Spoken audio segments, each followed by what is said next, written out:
so I can be professional here. Welcome everybody to MogTalk episode 160. Today is April the 6th, and we have a wonderful show.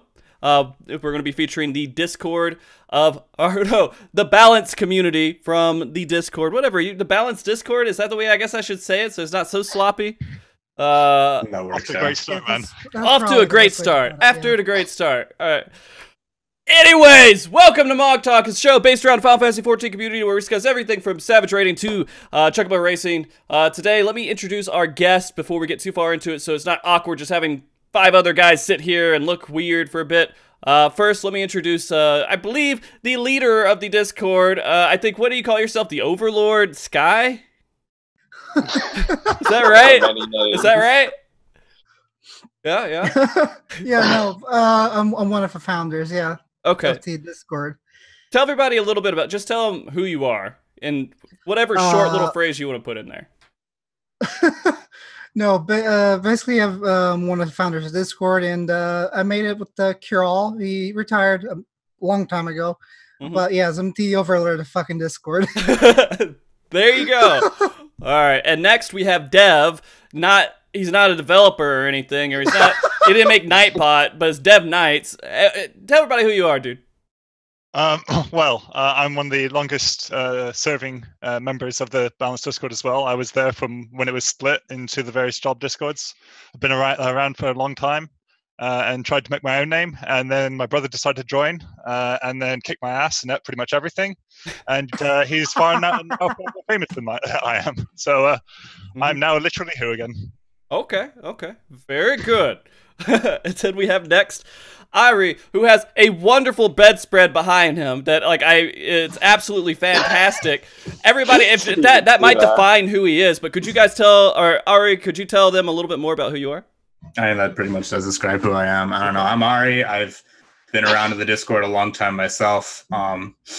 Yeah, I'm pretty much even more literally who than Dev, I bet, because I'm not even like an admin of anything. I don't think a whole lot of people know who I am. So yeah, I'm Ahri. I'm a weeb. I like sports. Yeah. A weeb who likes sports. That's pretty cool. Yeah. Yeah. All right. All right. And then we have last but not least, Nemekh, who I don't know if he's on his iPad or his iPhone or what device he's using. That's on my mobile phone for the video feeds. Okay. Perfect. So you guys could probably tell by the audio. But anyways, tell everybody who you are, dude. Hi, I'm Nemekh. Hello. And I've been in the Balance community, I think, second week after it was posted about on Reddit. And I've been Summoner Mentor since the end of Heaven's Ward, all the way up until now.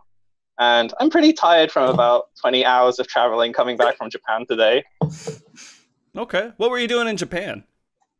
I was there for 3 weeks, just experiencing and seeing everything. Not actually for FanFest, although I did try to go, but couldn't get a ticket. Okay. Fair enough. Did you at least go to the cafe? I did. I managed to book a reservation, and I've quite a few players, some who are in the Balance Discord who were there, and I've got a photo of all of us somewhere. Yeah, it was a good time, good cafe. Oh, we don't care about, your photo of friends or anything. We're curious about the food. Was it good? Of course. Yeah, they do a lot of seasonal stuff with it. Right now there was a Little Ladies promotion, some Sakura things, but as the story changes in the game, they update their menus to reflect that as well. So there's some Yotsuyu dishes and things like that. And they also update the cocktails as well. So I had the Summoner and Bahamut cocktails. Okay. One day I'll make it out there too. We'll see. I don't know. That's a far trip. I made it to 2 FanFests this year. Maybe next time I'll do all 3. We'll figure it out. But guys, today we want to discuss about 2 things really. One, I want to discuss about the Discord. Balance Discord. I think it's one of the biggest Discords for Final Fantasy XIV that exist currently. I can't think of a bigger one, unless if you guys do. There might be some fan art one that might be a little bit bigger. I don't know. Not anymore. Okay. But that being said, I also want to talk a little bit, since you guys are very involved in PvE, kind of your experiences through Storm's Blood and kind of what we expect to go into Shadowbringers. To start out, I kind of there's a handful of perceptions about the Discord. I've heard good things. I've also heard bad things about the Discord. I'm sure you guys have all heard all of these things. What do you guys think about the community's perception of your Discord? I think pretty much everyone has the right to have an opinion about what they how they feel about it, and we did have a rough start. We did make some decisions early on that we had to sort of adapt and go with and change later on. So yeah, we did have a rocky start, I feel. But as we've grown bigger, it's hard to keep everybody happy. Like you said, we're one. Well, we are, as far as we are aware, the largest Discord server, so we can't keep everybody happy. Yeah. So I think everyone has a different experience, but hopefully on aggregate, it's a positive one. Yeah. I mean, go ahead. Oh, well, I was just thinking back of like the earlier days where it was talked about in various other channels and on Reddit as like, oh, I'm not sure if the balanced Discord is a good place to go for information, not sure if it's reliable. Then over time, it did gradually improve. There was a time where opinion of the balance, especially on the Reddit, was really, really low and really bad. That's turned around since then. And even now, like, if you go to like the daily question threads, you're like, hey, check out this info here for like job that you play, go to the balance. So I would say overall, it's become a lot more positive over time. It's had its ups and downs. Similarly, Dev and I, we both attended a Paris Fan Fest, and we both wore our shirts, as you can see here. And we asked around, you know, talking to players about the game, if they were part of the server. And by and large, it's actually fairly positive. Quite a few Europeans hadn't heard of the server before, so had some flyers to give away. And I got one of them. You did. That's yeah, we have a picture. Oh yeah, it's a good picture. It's a good one. Yeah, sure it is. Frosty's opinion of the balanced Discord. You also forgot when you put on the shirt, then, like, what was it, 5 minutes later? While you were still messing around with your bag, somebody says that you managed to save his static or something. I single-handedly saved someone's static, and I still don't know how I did that. He's like, because on the back, I don't know if it'll show. Let me see. Okay, let's see it. What? I can't. No, you gotta go more the other way. Go more the other way. Oh, the other way. Yeah. He's gonna go the wrong way. But no, that's okay. That's okay. All right, we see it. We see the back. Names on the back. Okay. It's got names on the back, and someone must have seen my name. He's like, "Are you Nemekh from the Balance?" And I'm like, "Hello." And he's like, "Dude, you single-handedly saved my static. Thank you so much." And I'm like, "You're welcome." I don't know what I did. Mark. Yeah. But then Dev's brother Yiso was like, "Wow, Nem got approached before I did." You know, the only reason I came up to talk to you guys is because Spencer was over there. Yeah, I'm not surprised. Yeah. I saw his name. I was like, "Hey, I'm gonna go say what's up, mother." It's like, it was cool. It was cool. But okay, so going back to the perception of the Discord overall, one of the negative things that people have said, I guess the biggest thing is kind of what you're bringing up, is that people have this idea that you're gonna get bullied, or you're gonna get like, hey, oh, there's so much toxicity. If you're not playing the right role, they're like, oh, you suck, or playing the right job, you suck. You shouldn't be playing this game. You should uninstall. Yeah, no, I wanted to expand on that a little bit. Yeah, like one of the things like that we've been trying to improve on is like the fact that a lot of people feel like they're getting bullied, but the problem is that a lot of people that come into the Discord, they have this problem where they're not taking the criticism even of themselves. Like, well, like, okay, you're doing this wrong, but they're not accepting that they're doing this wrong. That's the problem too. Well, I mean, people can do stuff wrong if they want to, but it's no, no, you're coming here for help, right? But if you're doing this wrong, you're not accepting you're doing this wrong, then and you're gonna fucking bitch that you're. Please analyze my parsers, but don't tell me what I'm doing wrong. Only tell me what I'm doing right. Well, great. Okay. Well, One of the things that we have to sometimes it's like that, Yeah. but Sometimes but there's also the fact that some people are very very abrasive, and there have been cases of mentors being like Ahri. Yeah, like me, exactly like me. toxic. there Very have been toxic. cases of mentors being toxic, and like can't believe Ahri is toxic. I think Kari is one of the nicest guys we have, actually. Yeah. So let's say this. Ahri, have you ever had the urge to just tell someone to go like delete their account or anything like that? I mean, frankly, yeah. Okay, but absolutely. I mean, I haven't spoken or adjusted on that, but sometimes it happened a lot earlier. I think part of when there was a lot of like drama and stirring the pot, and a lot of people were like trying to do that. Sometimes people would come up, and there's one name in particular. I'm not going to name drop, but there's one name in particular that people would probably know.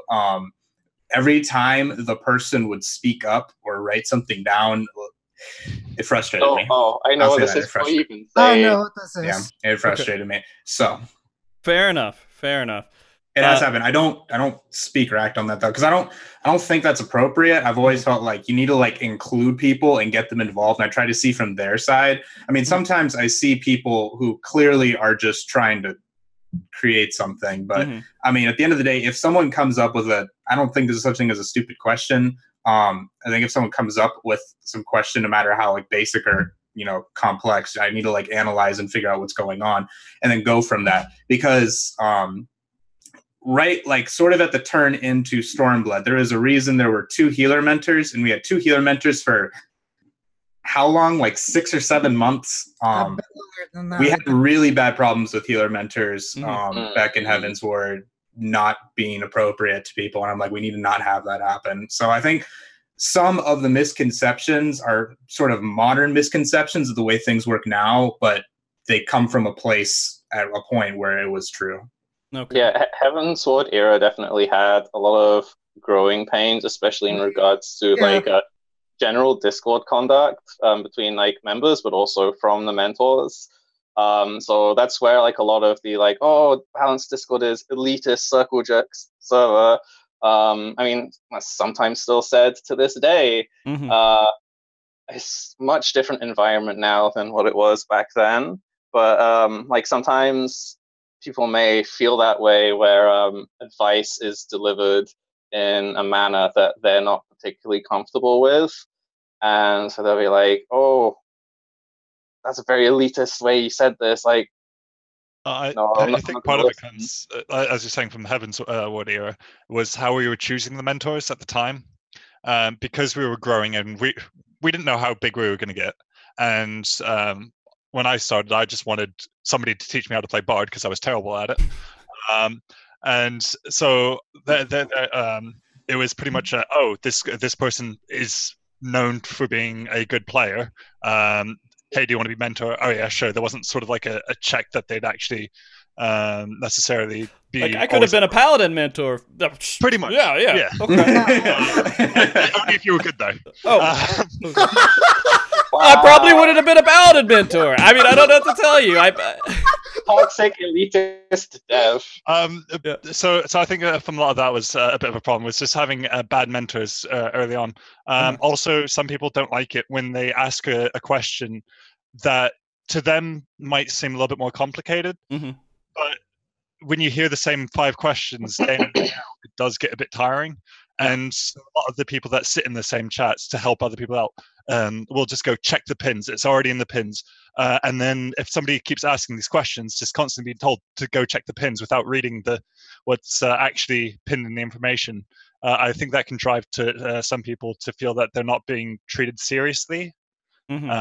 So I think that might also be part of how people don't necessarily feel comfortable. Yeah, I think that's part of just how people are in general. Like they come to Discords and they ask for help. They're thinking it's a Google search, and they have AI that's working in the background to give them their answer. And so it's a really good analogy there. I never thought about that. Good example, Yeah. Yeah, and so they go in there and they say, "Hey, I need help with this," da da da, and then they just wait for a response. If you tell them to go to the pins, or even if they knew they could, they have to go and start searching and looking for this stuff. And they just, it's easier just to type it out and somebody will say something, right? Or that's what they think. So I don't know. I can see that getting super tiring after a while, but on their end, they're just like, "Oh, I just need this help real quick." Yeah, no, it's such a weird, When the best example of this is when people ask for bestings a lot, like, just go look at the pins. Yeah, just go look at the What pins. is the opener? Oh, well. Yeah. There was a recent thing in the Summoner channel where, so one of the things that we've got going is Kupobot commands for like various things, and there's like exclamation mark fac summoner bis smn bis, and then it lists like BISs for like ucob, uru, alphascape, and then like a little bit of text, and then like someone does that command, and then not even like 2 minutes later someone does the same command again, and it's like it's 2 messages above. It's not even like one screen on a mobile above, and it's like we've had it's toned down a bit, and I think that's because content's gotten dry, but especially at the beginning of patches, like major patch launches and healer channels, you'll get some, because healer BIS is very complicated, but so someone will ask a question, what's BIS? Oh, it's this. And then the very next thing right underneath it, what's BIS? Did you look up? Like, not even. Yeah. And you guys are dealing with, again, people who are only coming in for a short period too. They're not even like staying in 5 minutes. Yeah. They're like, I'm coming in for this one moment just because I know I want some help real quick. They're not going to come and be a part of the Discord. I mean, you guys have. Go ahead. I was going to say, it doesn't, like, I know what you're saying, they're not part of the community or whatever, but at the end of the day, our purpose is to help people get good at the game. One of my goals is to make sure people get good so we get back to Midas tier Savage raids. Thank God. Increase the overall community level. I mean, that's a really good idea, and I think that should be kind of what's happening. But there's the type of people who are complaining about things being so difficult are most likely not looking. Yeah, I know. That's my point. But like, I don't see like people just joining to check the pins. I think that's perfectly reasonable, and probably what I would do if I would was just joining the game or whatever. I have zero interaction with any channel other than casters and healers. I will go to the melee channels just to look at pins, and that's all I'll do. And that's like, I think that's fine. Yeah, I mean, most of the conversation that happens in a lot of your chats is it about the game and about mechanics happening, or is it more of just like, hey, this new anime came out and it was really cool? We have a channel for the anime, so okay. But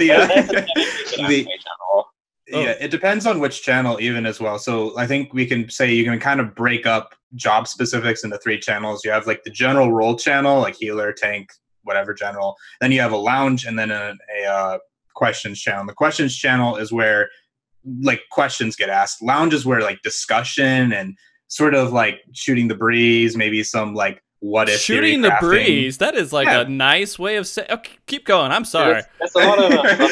It's what people do, and especially during downtime like this. And then the general chats are typically sort of like where everyone from like from each individual job comes and just hangs out. I mean, sometimes discussion of important merit gets had there, but not really. Yeah, it's mostly just for fun. I mean, there's only so much you guys could control anyways with that. I mean, if you over control it, then people don't even want to be there, right? No, that's a big problem. Like, we don't want to like control it too much, or else people just start fucking leaving. So yeah. But if they're going in there and they're posting like naked lalas or something, you're like, okay, maybe we gotta. Don't give them ideas, bro. Don't give them ideas. I'm just saying, this is what happens in a lot of Discords. It's very common. No. We already had a problem with that. Yeah, the way that we get around a lot of the nonsense posting, I guess, we have a lot of containment channels. Okay. That are designed to sort of funnel like certain topics, and then they sort of self-moderate. in themselves, because they start making their own community and they like talking about whatever it is.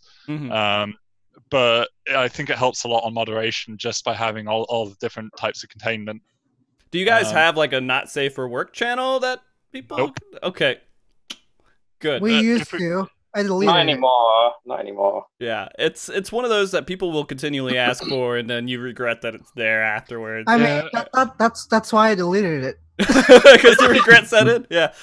If it exists, somebody has to moderate it, and we all voted that we didn't want to moderate it. I mean, I was the one moderating it. That's why I fucking deleted it. Yeah, exactly. No one wants to moderate that crap. No. Yeah. I mean, to get a little bit off tangent, I mean, you know, there's people on Facebook who have to like moderate every single post that happens, and when something's flagged, they got to look at that shit, and it gets really, really gross and really horrible, and like those people have mental issues. They, like after doing that job for so long, you're pretty fucked up. There's not much you can do. You become kind of numb to it all, speaking from experience. Oh, yeah? You just kind of become numb. Is this where you revealed them? No, it's not, but we can trust his word. Yeah. Okay, so let's go back a little bit to the birth of this Discord, right? And so you guys decided to create it. And Skye, you were there during that part, right? Yeah. Yeah, okay. So, like, what happened exactly was around... I think February 2000, I want to say 17. That sounds about right. So the bar Discord existed a long time before any other job Discord existed. But basically, Carl posted on Reddit about people like, hey, people should make a Discord for the other jobs because the bar Discord has existed for a few months. And he's like, hey, people should make these. And I picked up the Warrior Discord for myself. And we basically had a separate Discord for alto leaders for like the individual job Discords. And after about a month and a half, we felt like the individual job Discords were a bit like didn't get enough traffic. They were like kind of dead. Also, we had to keep linking to each other. Yes, we also had to keep linking to each other really, really often. Fragmentation was an issue for sure. Yeah. Yeah, and we started discussing a merge. Yeah, I mean, and that would make sense too. I mean, you're dealing with a game that has one person that can play multiple different jobs on one character. They're going to swap around. They're going to have curious questions about each other. One. Yeah. So, yeah. No, it makes complete sense in this game to like just merge it all together. And like most of us agreed to merge it, except like 2 people were completely against it. They were pushing so hard against merging it. Okay. Well, I mean, leading a Discord can be kind of weird sometimes. I mean, it makes you feel powerful in a way, I guess. Right. Yeah. And so they're like, I don't want to take away my pure power I have on this Discord and give it. So, like a lot of people, I feel like it's more that they felt like it would take it's not the identity, but like they felt like it would the culture, yeah. But like we basically ended up over like a week. We ended up making the Discord, like setting up the channels. I made a bot to set up the roles and everything else, and then we opened up the Discord, and then we just fucking blew the fuck up on Reddit. Yeah. And even from my end, the merging, I think I can say was a good thing in that story, because I actually joined because a good friend of mine, Flora, love her to death, wonderful person. She was part of the Bard Discord, and then she's like, hey, you should check out the Astro Discord. And I checked it out, and I saw like 5 comments. This is terrible practice. I shouldn't have done this, but I did not like what I saw, so I just left right away without saying anything. And then Skye came into another Discord I was in and was like, hey, you should come and join. He wasn't his purpose, but I ended up being there. And I joined again. I'm like, okay, this is actually like somewhat sensible talk now. It's come a long way, but I think the merging also contributed to that, because now like being good at the game and understanding it is sort of something that can apply to a lot of things. So if you have that sort of community, then it works out. Yeah, I mean, people who are good aren't just good at one job usually too, or one role. They want to be good at the game. It's not I want to be a good tank. It's I want to be just good. So they'll jump around. Yeah. All right, and so that exploded. I mean, going through that whole initial reaction of we're a little Discord or we're a mid-size or okay Discord to a giant Discord has to be kind of disorienting. I would think. It was no, like the first couple of days, we basically got about 3 to 4 thousand members. Like Mm-hmm. in the first month, I think we had 10,000 members. Jesus. The second month, we had 20,000. Then it slowed down. Then Okay. it started slowing down. Okay. You got most of the people who are interested in Discords in there. Yeah. The first few months. Then it's like slowed down dramatically. But with like every major patch as well, there was always like an initial surge, and then major patches blew up. Stormblood as well. Yeah. Stormblood saw a huge increase on launch. Yeah. And I remember like Skye getting excited, like, oh my god, 30,000, oh my god, 35,000. No, we're just oh my god, 40,000. Oh my god, we're just freaking the fuck out every time we're like There's tons of people. Well, I mean, a lot of people. One of the other aspects is most people don't leave Discords. Yeah, no, they don't. Yeah, but then they'll come back when they're interested again. They might just have it down there, mute it for a bit, then they'll come back, be like, "Hey, new patch. I need to know why these changes matter." Now with the new expansion coming up, I'm guessing you guys are going to have a surge as well. A lot of people trying to figure out the new jobs, or the new jobs and the new actions in the new job, or the old jobs. Oh man, I can already see when they release the skill list, if they do it like in Heaven's Wood, shit's gonna blow up. 2 days after will be so what's going to be the rotation or something. Not again. Not again. We already had no. Oh my god. No, we it's had gonna that happen for Stormblood. We made so many assumptions. And we were so wrong about so much of it. Well, some delete of the Feely Craft to delete was so bad. Like the bard, what was it, Army's Paeans, said that it increased damage whilst you're in it, and we're like, what? And then no, turns out it doesn't. So tooltips being off, and then like some actions not even working during the media tour, and then having to like scrape for video footage from like Gamer Escape and people. It's like, hey, can you confirm this? I remember doing some trying to figure out the range of devotion for a summoner, and there was only one video where someone tried to use it, and I remember like having to. They were in Sumford with the striking dummies, and I was trying to like do some game trigonometry and being like, okay, this is where the pet is, this is where they're standing, this is the distance to the striking dummy, therefore the range of devotion is like 15 yards. So I remember like when we were doing tank tier crafting, I remember like our conclusion came down to that Paladin was like 300 DPS ahead of everyone else, and we were just, what the fuck, they fucking broke Paladin. Oh yeah. Oh man, Paladin on release was good. It was good. It was earned. All right. I mean, and it is still like really good. Yeah. It's not like 300 DPS good. Yeah. Like I remember back in the day, I was, I did Paladin A12, and that was a great experience for me. I pissed off most people who saw me raid because they thought it was the stupidest thing to do. And so going into Storm's Blood, it was one of the biggest feel-good moments I've ever had. Like, I played this shitty job. I've earned my right to be good and destroy everyone else for a while and piss everyone else because it's unbalanced. It's what I mean, it's fair. Like, I mean, actually, I think all things are kind of balanced right now. I think some people are going to disagree with me, but we'll talk about that in a bit because I definitely want to talk about balance on the Balance Discord show. It makes sense. So we'll get to that in a second. The other thing about your Discord, I kind of want to talk about overall. The goal was to make the community better at the game, to help people. Raise the skill floor. Yeah, just raise the skill floor. Do you feel like you've made some sort of progress with that? Yes and no. Like one of my favorite images from before Stormblood was one specific slide that they showed when they were discussing like what they were changing for the expansion. It was the extreme DPS disparity one, and I actually have that as like my Twitch like banner because it's just such a powerful slide. In that, Square, they did all these changes to simplify like buff stacking, the effect of it. And they try to like simplify, streamline rotations, streamline actions, and yet then they added, here 5 cross rolls. Oh, now suddenly 10. All these things that they were trying to do to make it easier and reduce the disparity between really and good yet players. The disparity went nowhere. No, it didn't fix anything. Was anyone surprised?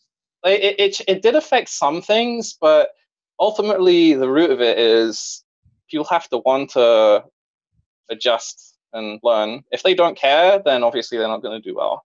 I think the good thing that what it has achieved though is within the raiding community of people that actually want to get better.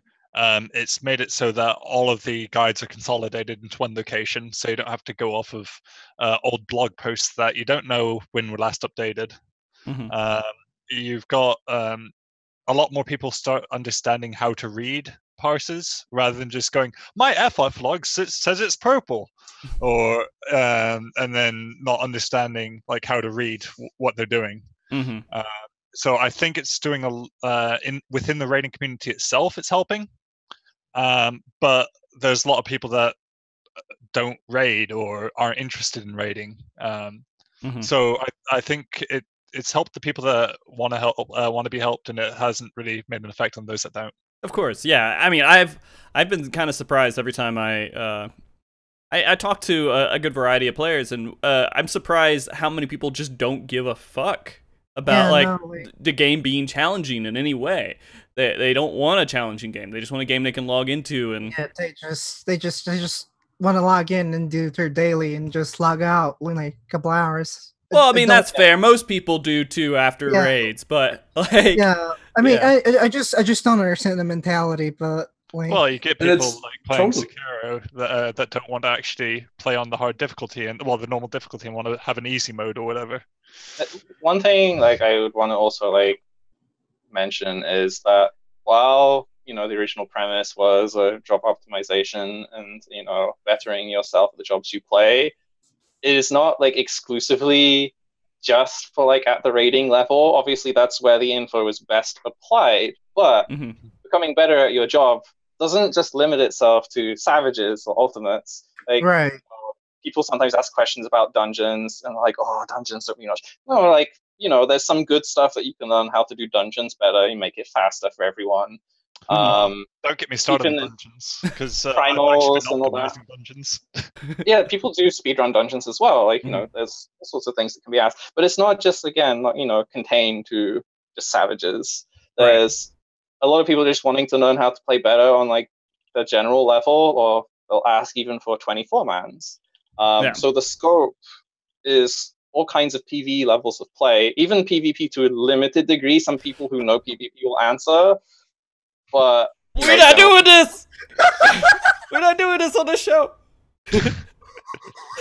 I think like the biggest thing on how like we've given an achievement, I can't say if it's totally because of the Discord, but as part of the healing, the gurus of the area, the mentality of that like main off healer, shield regen, and all that sort of stuff that is just very wrong, and we knew it was wrong coming into Creator, and it was still a pervasive mentality. I see more and more people coming in, and the issue is less that. The issue is more people just not pressing buttons, but at least like people are starting to notice, like, okay, so I have like this fight in front of me, and just because I'm Scholar doesn't mean I just sit there, casting Broil over and over again and don't do anything.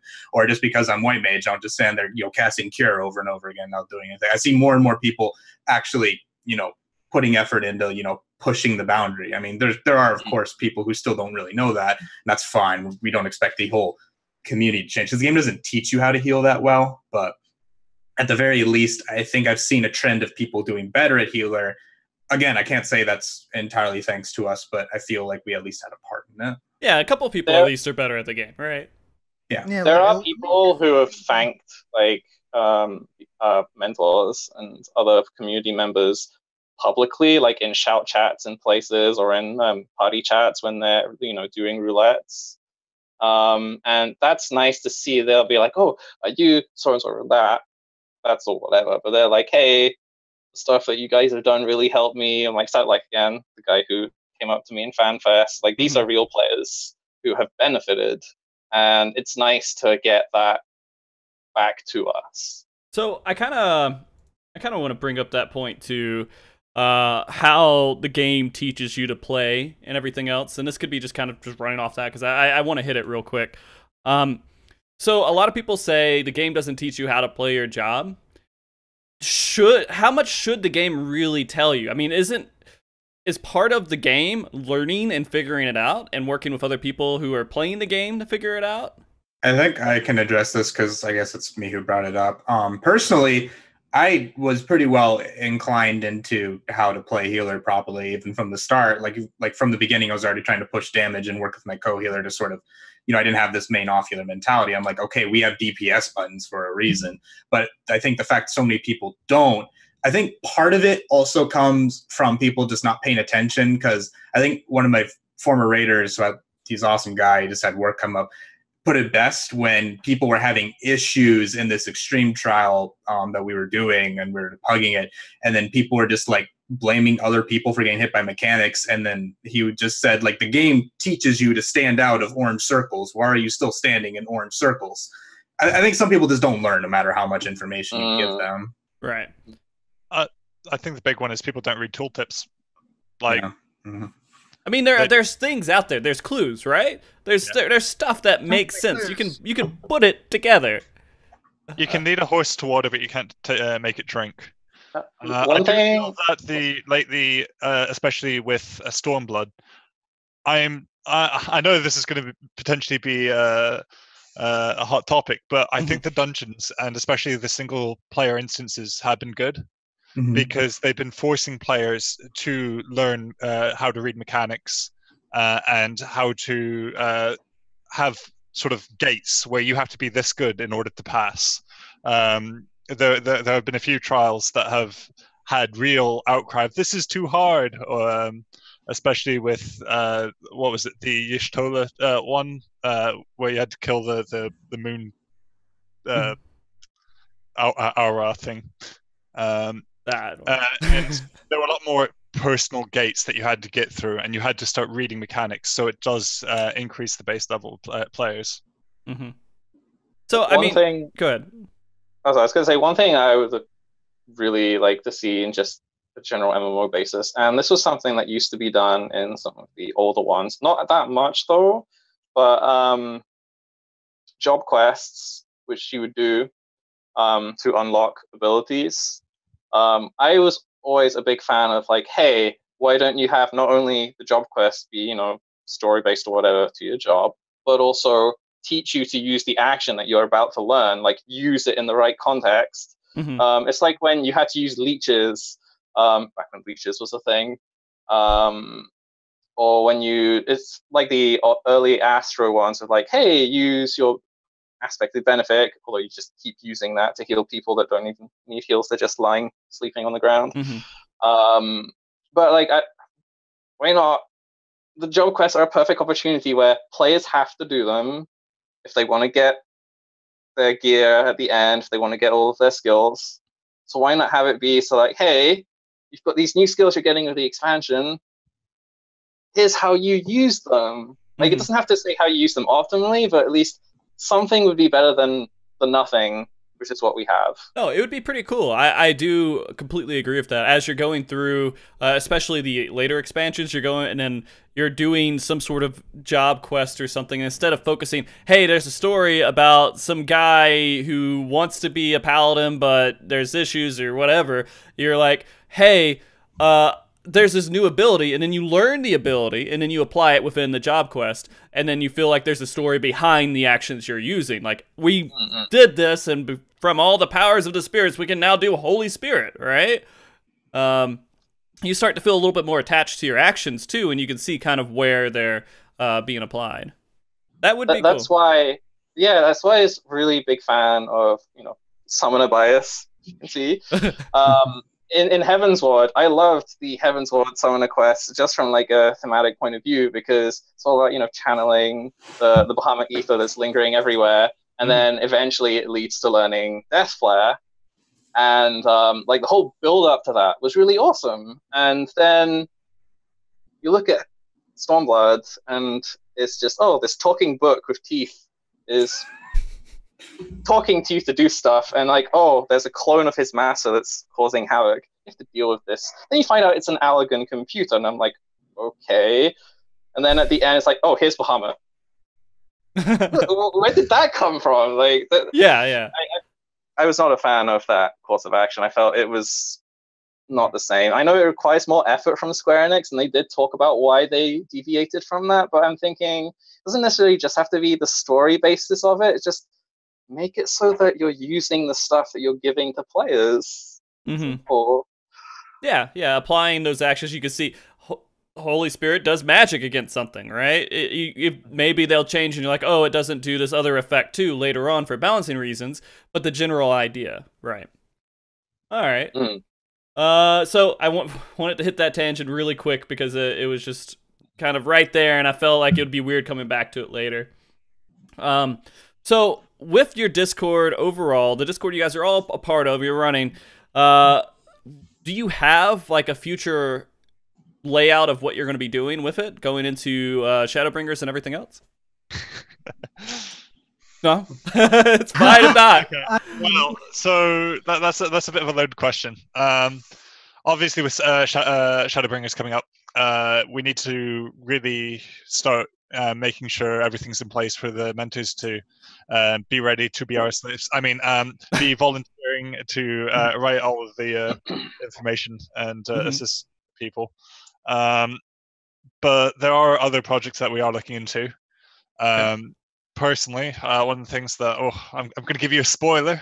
Okay. I'm looking to is looking at getting the guides translated, especially into well, I haven't decided yet fully, but looking towards Japanese, Chinese, Korean, Okay. an influence in the Asian markets. But if there's people that are interested in translating into French, German, Urdu, I don't really care. We'll stick to the client languages for now, I think, because that would be much more sensible. So I do have a question it's what people want to do, about that too. Like, I can understand like Japanese or like French or something like that. I'm not very aware of how close and caught up the Korean and Chinese versions are anymore. I haven't really thought about it. There's still several like patches behind until they get to the point where, you know, they hit the expansion end. There's still okay.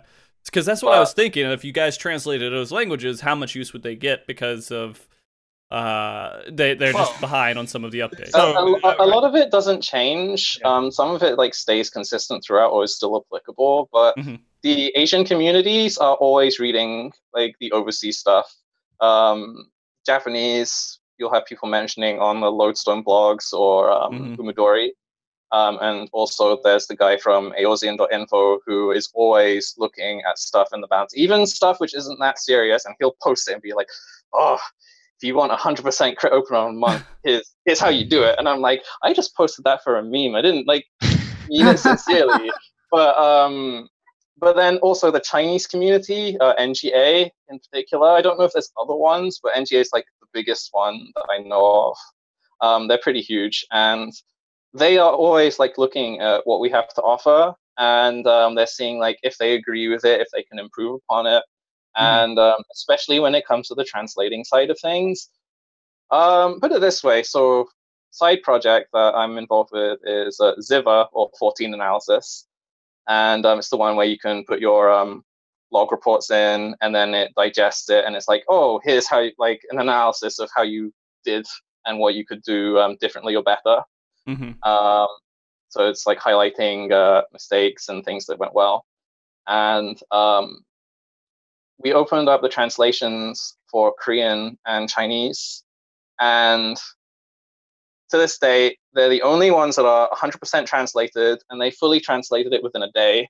Everything that we have. And I'm like, okay, that's scary. So they are very keen on like wanting to use our stuff as well. Okay. I've had a few podcasts translated over there too on these sites, and I'll see it randomly. There's one, I think it is Eorzeon Info, that will like come up to me and ask me about it. But like everyone else, they're just like, all right, world first podcast. All right, let's go ahead and translate it over, and it does, and it's kind of interesting to see it, especially when you had no part in it actually happening. So it would, which is why it would be kind of nice to also have a bit of control over it and make sure everything's accurate when it goes across. I'm sure it will be, but just doing it in a bit more of a coordinated fashion would, I think, be beneficial to the community as a whole. Okay. Anything else for the future? Is it just mostly getting translations out there? And organizing and structuring the Discord?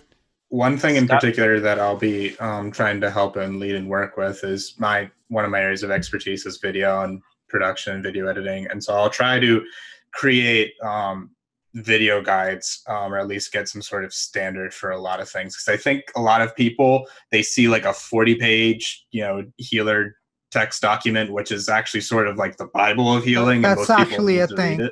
Yeah, no. Yeah, it's actually 50. It's actually 50 pages. But it's all necessary information, right. And then they just get scared and then they just run away. Whereas if they sit in front of a 30-minute video, for some reason they're not as like bothered by that. So I feel like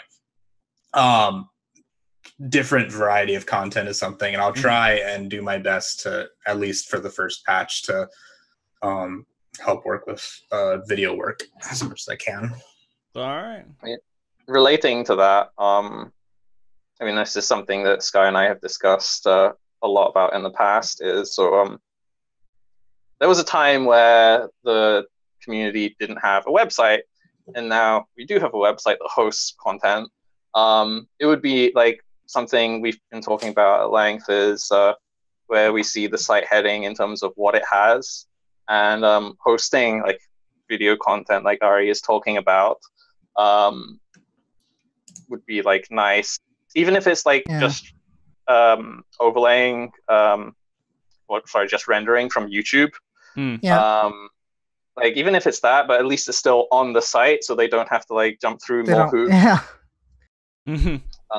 So just having like things more fleshed out and more accessible would be nice, at least from my opinion. I don't know if Skye wants to add more plans. Like the problem with the website is built right now is mainly like it's not a problem for the user, it's a problem for like the content creator to get the content in right now. And what I'm working on is like making it easier to get content in. And I'm trying to get it out before Shadowbringers, but I may not be able to. But it's tough. I'm working on it. No, it's complicated. It's not easy. Like there's a bunch of shit I'm trying to work on. No, I feel you, man. I don't know shit about web development, and I'm working on 3 websites, so it is what it is. One of them will be completed. Maybe we'll have the progress website actually a decent website by the time Shadowbringers comes out. We'll see. I don't know. I believe in you. Thank you. I gotta get a PvP one done. I gotta get that one. I gotta get the progress one done. I'm believing you for that too. By the time you complete it, PvP might be relevant. We're not doing it. We're not doing that conversation. So we're gonna go on. We're gonna go on. I'm doing my best, man. I'm doing my best to hold it in. So let's talk a little bit about kind of. You guys have been around for the entire expansion of Storm's Blood, so you guys have seen the evolution of everything that's gone through. I mean, Heaven's Word was a whole different experience. I mean, we started out really rough in Heaven's Word. And then that kind of progressed. It was kind of interesting to see how that came together. But when we got into Storm's Blood, it was a little bit different.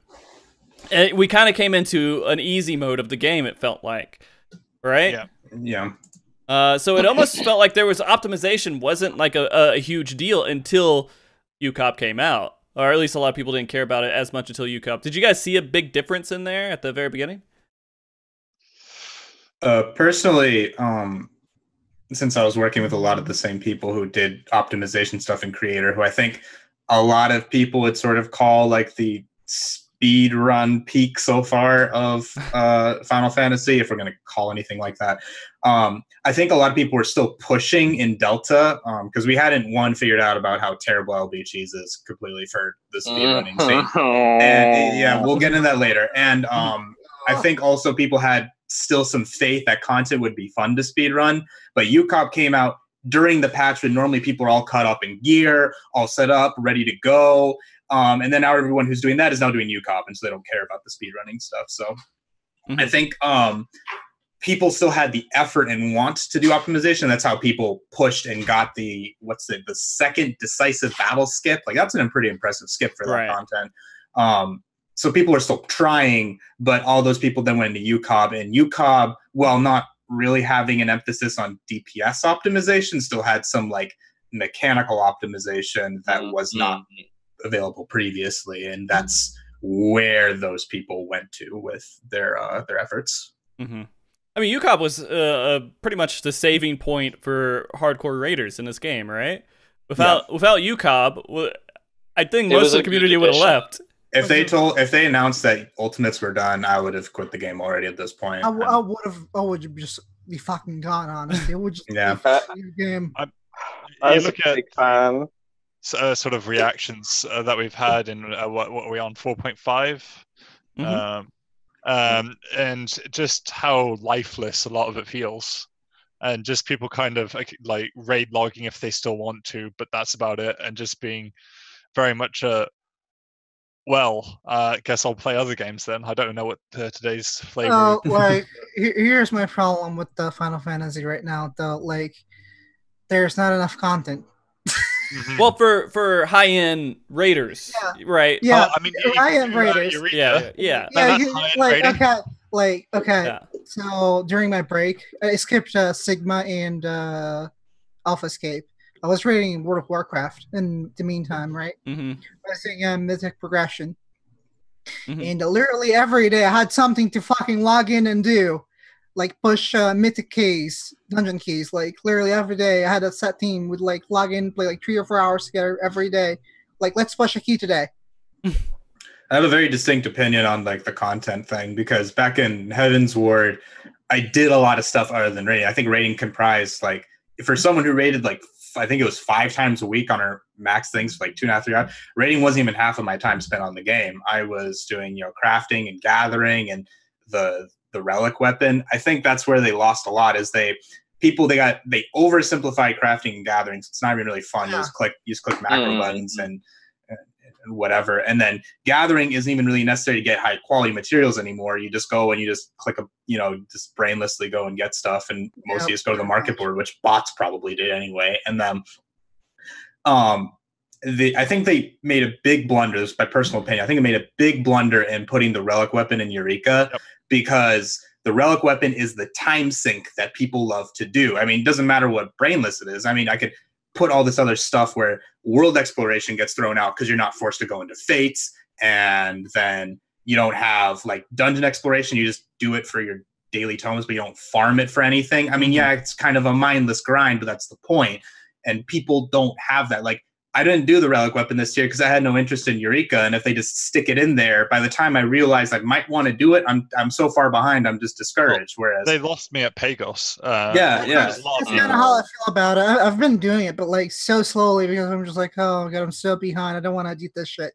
Yeah, there's a timeliness factor as well to all of these things, where if you're like, surfing the crest of the curve, then it's not as bad. But even if you're just like 1 week, 2 weeks, 3 weeks behind, it suddenly feels really miserable, because the people who are already like done with the bulk of it are already moving on to other things, and then it's so much slower paced. So not only are you behind because time-wise you were behind, but everything's taking longer to achieve, so you get more and more behind. And Eureka was the exact same thing for 2 patches, and then they added their special raid instance or whatever. Well, so yeah, they did have some things that were different. Like, they improved the system overall, but it was ideally, yeah, but it's still going spawn notorious monster, kill notorious monster, rinse repeat ad infinitum. Which for the people. You had to do different things. Yeah, for the people who liked that, it was like Eureka is good for people who want that, and then the end game for it is great. But I just wasn't interested in it, and the time sink that I like to put into the game, because I did 3 animal weapons like fresh, start to finish, because I enjoyed that. I like doing that sort of thing, but just thrown away. And so, what am I going to do? I'm just not going to log into the game. I'm not going to play. I think something relating as well to the whole feel that there is insufficient content to do.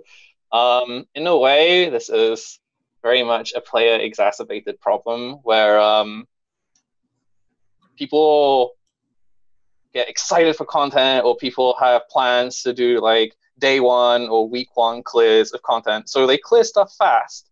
And then because they already burned through it so quickly, they just get tired of it sooner because it's like, oh, it's more of the same, more of the same, more of the same. Mm-hmm. Whereas as someone who like, I did a lot of casual playing earlier on. Sorry, Skye's camera is so distracting sometimes. Like I look at it, he goes completely black for like 5 seconds, and he's just like, yeah, it's like I'm tapping on Twitter. That's why. Oh, okay. Go ahead. Sorry, Nemekh. Sorry. It's all good. But I mean, it was mentioned in Twitch chat as well. Like Yoshida has stated that the game isn't designed to be like the older style of MMO where hardcore hours, a lot of like time sinks. There's the grind aspect, but if you like rush through the content, he actually wants you to be playing other games instead of just all of that, so that you aren't feeling so burned out doing the same stuff over and over. This is something he said repeatedly in multiple interviews all over. Mm-hmm. And so when the core like design philosophy is don't like take a more lax approach as a player, and when you're not taking the lax approach, it shouldn't be a surprise that the feeling is there isn't content to do because you've already done it all, because you've already done it quickly. But as someone who played like casual raiding hours for years before in this game, I never really felt that because my groups took longer to finish the content. Mm-hmm. And so it felt like there was still more to work towards at a more gradual pace rather than bam and done, and then I can't be bothered anymore.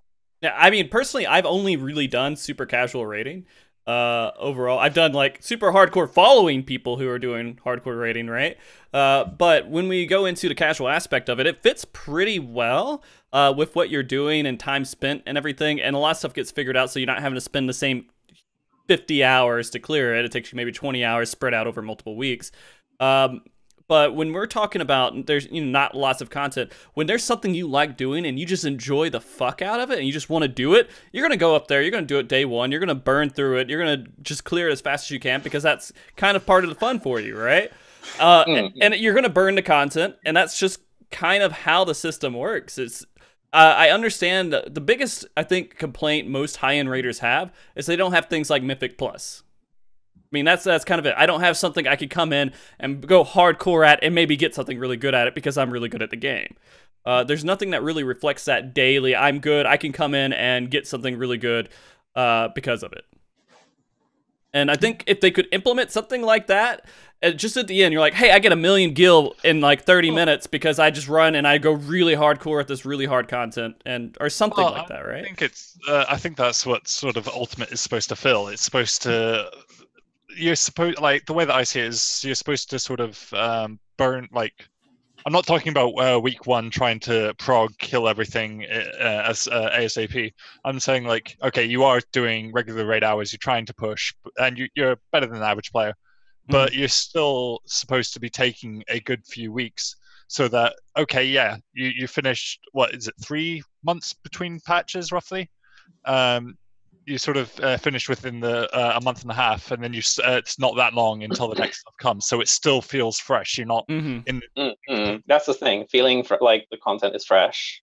And I think just this recent patch has just hit everybody quite hard because there hasn't been something key other than the Eureka thing, which has already locked a lot of people out of by this point. I'm going to be honest, this expansion has been kind of rough on me as someone from the sidelines. So it used to be, it's like every 6 months we'll do a world race and I'll track it I'll just not sleep for a couple of weeks, right? I'll try to keep up with all this stuff. And then they started doing it every 3 weeks. or every, not 3 weeks, 3 months, right? And so every patch, I'm like, oh, Ultimate's out. Got to sit here for a couple of weeks, sitting here tracking and keeping in touch with all this Crying stuff. yourself to sleep, yeah. Yeah, and then it's different. Like Ultimate was like a long marathon of just watching stuff and everything else. It wasn't so bad. I could sleep the first night most of the times.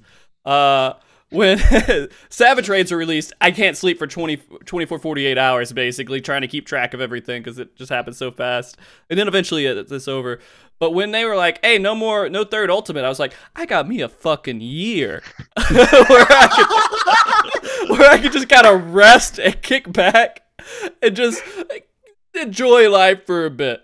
And that's what it was. And now we're coming back up, and we're going to have it again here, maybe in 3-4 months we'll be back on pace again. But I gotta say, while I want more content to come out, it's been kind of nice not having to stress over doing all this other stuff in the background. Yeah, it's something that's nice is that I have time to do other things now. Like I don't have to play as much. I'm in a really, really good raid group now, so we get things done early, and we're very casual after we get things done.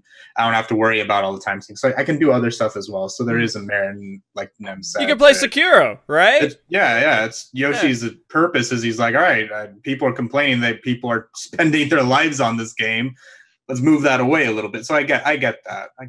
Well, I mean, that's the reason why they didn't do the third Ultimate, because apparently, and I never saw, this is something that's been weird to me, because I never saw any comments saying, hey, don't release it, but any complaints about, like, it could have been somewhere that we just didn't see. Maybe the developers were saying, hey, I don't want to do this next Ultimate, or so, I don't know, there could have been something. It's like, hey, I won't have enough time to do it. I think it was a mixture of factors, but... Because they said that they have, 3 people that they know of that could actually design Ultimate fights. Yeah. And then after you do one, you want to break for a while. So here's an interesting thing with that problem is that Square Enix, specifically the 14 division, they've had job postings for 2 specific ones in mind I'm thinking of. Battle Systems Planners. And one of them is for job balance, and the other is for battle content. So dungeons, raids, savages, ultimates, all of these things. Those postings have been up for basically the entire expansion, and they haven't really had people fill those slots. So I totally can understand where like the core developers for raids are feeling burnt out, because they're not just doing that. Like Mr. Ozma, he doesn't just make ultimates, he makes sorry, not Mr. Ozma, Mr. Atma. Right. He doesn't just make like ultimates, he also does all of these battle system things. Like there's a lot of things where the developers are overlapping in other fields, and when you don't have like the dedicated individuals for it, it becomes like very difficult, very tiring as well, because it's mentally exhausting developing content that intense and then tuning it to be right. Yeah. Especially something for players to look forward to. As much as I wish there was a third Ultimate, because I think that the Ultimates have been very, very good for the game. I understand from Square Enix's side why they chose not to. I mean, I actually considered Iluna in particular was trying to egg me to apply for the I was going to say, was that why you're actually in Japan? Square. No, like, so one of the things which set me back with that is my SSD died fairly recently, and I couldn't recover any of the work I did for Battle Systems Planning, so I'm like, oh, guess I won't apply for it this time because it was a bit too late. Sure, you're just nervous and scared. You're like, oh, maybe I'll just drop some water in my SSD or something. You just come on. I wish it was that, but no, like I don't know if they've since had the positions filled. As far as I know, right now those positions are still open. But like this thing has a knock-on impact of like difficulty and prevalency of content in the game. Yeah. Well, the other part, and again, we skipped over a little bit, but he said it was part of the community saying that they didn't want one, or they didn't say that exactly. They said, oh, it might be a little bit too much, as they were saying in chat here. And I don't believe I've ever talked to. Maybe it's just the people I talk to, but no one said that in my realm, right? It will be on the official forums, which is what they love to pay attention to. I mean, when's the last time you've actually read through the comments on the official forums? Well, most people can't. So they can't at least be in part of the conversation there. Yeah. So I expect that there was probably a couple of threads that appeared when UCOB was first released, saying, with people ranting and raving. But it's just probably the vocal minority. And actually, because those were the first ones going up, because the people that were actually enjoying it were busy doing it, and what it took like a couple of weeks to get through for the first teams. By the time that they went, that was amazing. Right. The first wave of negativity already came back, and Yoshi's probably just went, well, can't do anything yet. Yeah. And that's just kind of how it plays out. Things evolve, opinions evolved with the game too. Like everybody freaking out over various things before Storm's Blood was released and how things were destroyed or never going to work, and it was the worst thing in the world, and it was like, oh, it's okay. But anyways, there's another point that was made here. We were talking a little bit about how Yoshida said, hey, go play some other games for a bit if you're kind of burnt out and all this other stuff. And this is an opinion that I want to bring up, because some people say, hey, you're someone who's making a game and getting people to come in and trying to entice people to play this game, saying go play other games is something that we should be worried about. But no, it's healthy. No, yeah, right. It's healthy. This is something that. Frankly, if your game is trying to like make someone run away at it like for 12 hours a day, you're doing something wrong. Yeah. So it's good. It's one of those things that like needs to be kind of said. You don't want to be like, oh, well, they're lazy. They don't want to make content that keeps us in the game. That's not really the case. It's just going back to one of the things that you were saying of just having a sort of mythic plus where you grind away at it and you get slightly better. By not having that type of thing, you don't feel obligated that you must play it to keep up with your raid buddies. You don't feel like and you don't feel a much longer burnout. Whereas lately, I've picked up some other games. I'm just chilling, relaxing. When Shadowbringers comes out, I'm going to enjoy it again because I'm not burning myself out now. Whereas the other people that are having to keep up, they need to get that +1 stat and whatever. They end up just not being happy in the long run. Yeah, no, they are horribly jaded and hateful. I mean, we kind of have some people who are jaded anyways, because they're like, on the opposite end. They're like, I need to get in there and beat some stuff up and prove myself. But then again, I think I would hate my life if I would have to dedicate every moment of it to Final Fantasy XIV. And I couldn't go out and... Well, I think everyone would. Yeah. I think everyone would. Yeah. See, Frosty, you actually posted a tweet relating to this a few days back. I don't remember what date exactly because I replied to it like yesterday. Okay. This is about difficulty in MMOs and can it be brought back to like current MMOs? And the thing is, it wasn't just so much MMOs were difficult, but also you had to dedicate so much of your time to them to remain like competitive and such. Because as Zephy said in chat just now, it's like I would probably quit if I had to dedicate every day. And yeah, it's not that. And I want to clarify this too. It's not that I'm saying this in Final Fantasy XIV in particular. It's any game. If I had to spend if I had to spend all my life playing one game and not going out there and playing because there's so much more out there for my video game allotted time that I have in my life that I want to do, and I don't want to dedicate it all to one. That's how it used to be in the older days, and but there were also like less options back then. Like there are fewer now. options, and you had to also dedicate a lot of time to them, as Skye and I can attest to. Yeah. MMO that we both played. Like actually, there was something I wanted to add to an earlier discussion we had, but I completely forgot to about player skill. But like the older MMOs, we didn't have things like Duty Finder, and there was a lot more player accountability. Players had to organize everything. Yeah, you had to organize everything, and I feel like that's a huge part of why like players don't care anymore. I've had this conversation a handful of times on this show about Duty Finder and the ease of making this a more casual gamer environment for all video games out there, quality of life things that you put out there. But if you ever had to go back, you'd hate yourself because you're like, why do I have to go find 10 people to join my group? I already don't use Duty Finder like ever, so like Party Finder. I don't use it either. Like, well, okay. You just know enough people. You're just like, I got a friends list of people. Okay, fair enough. And how I liked it back in the day when I was playing WoW, and people would be shouting, "I need a tank, please, somebody!" Yeah, no, I mean, I've always played but... tanks, and I've never had issues with that. Like, I've always played tanks or healers, so it's like never been an issue for me personally. But now you just queue up, and you're just like, I don't think about it, I don't socialize, I don't have this communication between people. Yeah, no, you don't have to talk to anybody. You're never gonna talk to that person again.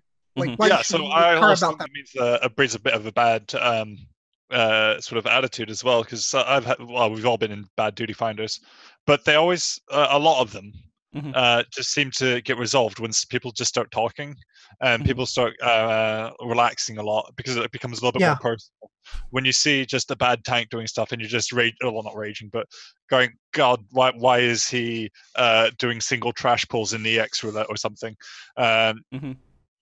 You feel frustrated behind the screen, but if there's like nice communication, I've seen it flow a lot better. Funny enough that I was playing the other day, and I was just on a healer in a very low level dungeon. I forget which one it was, but I logged in and I was trying to organize all my stuff, and I was like, I need to put this stuff here, and this is first like 5 seconds of being in there, and they said healer protect. I was like, that's kind of a dick thing. No, I don't do that, as a joke, right? And then like within maybe 5 seconds, I put protect up, but between those 5 seconds, he left the dungeon. So I'm like, it's so weird how the player base is now. It's just like we don't feel attached to anything that we're doing with these random people on the internet anymore. No, they do not. Like, you have no reason to socialize those people anymore. Like, you have no reason to care about them or like make friends, I guess. Yeah, this is why I'm in a cozy FC. And so, when we start to feel this a little bit more when we get into difficult content, because you have to know the people you are playing with, right? They have to actually be good. You can't raid finder this content, which they do in like maybe Japan, but in America and in EU and overall, that stuff doesn't really work, right? You have to know who you're playing with, because we have so many people who don't care about being good, that you have to just know who you're going with. And I think that's the only like last stand of resonating MMO community that's really out there, right? I mean, to be fair, before we had our crossword party finder, we still had like a kind of like community thing. Like if like everyone on the same server, like you knew who was like the fucking shitter, you knew who to fucking avoid, and you knew who was good. You knew like being a party finder, and then the blacklisted name would show up, and you're like, all right, I'm out. Yeah, no, like there's one thing in chat really quick. Casual people who don't care about being good, awesome. I don't agree with that.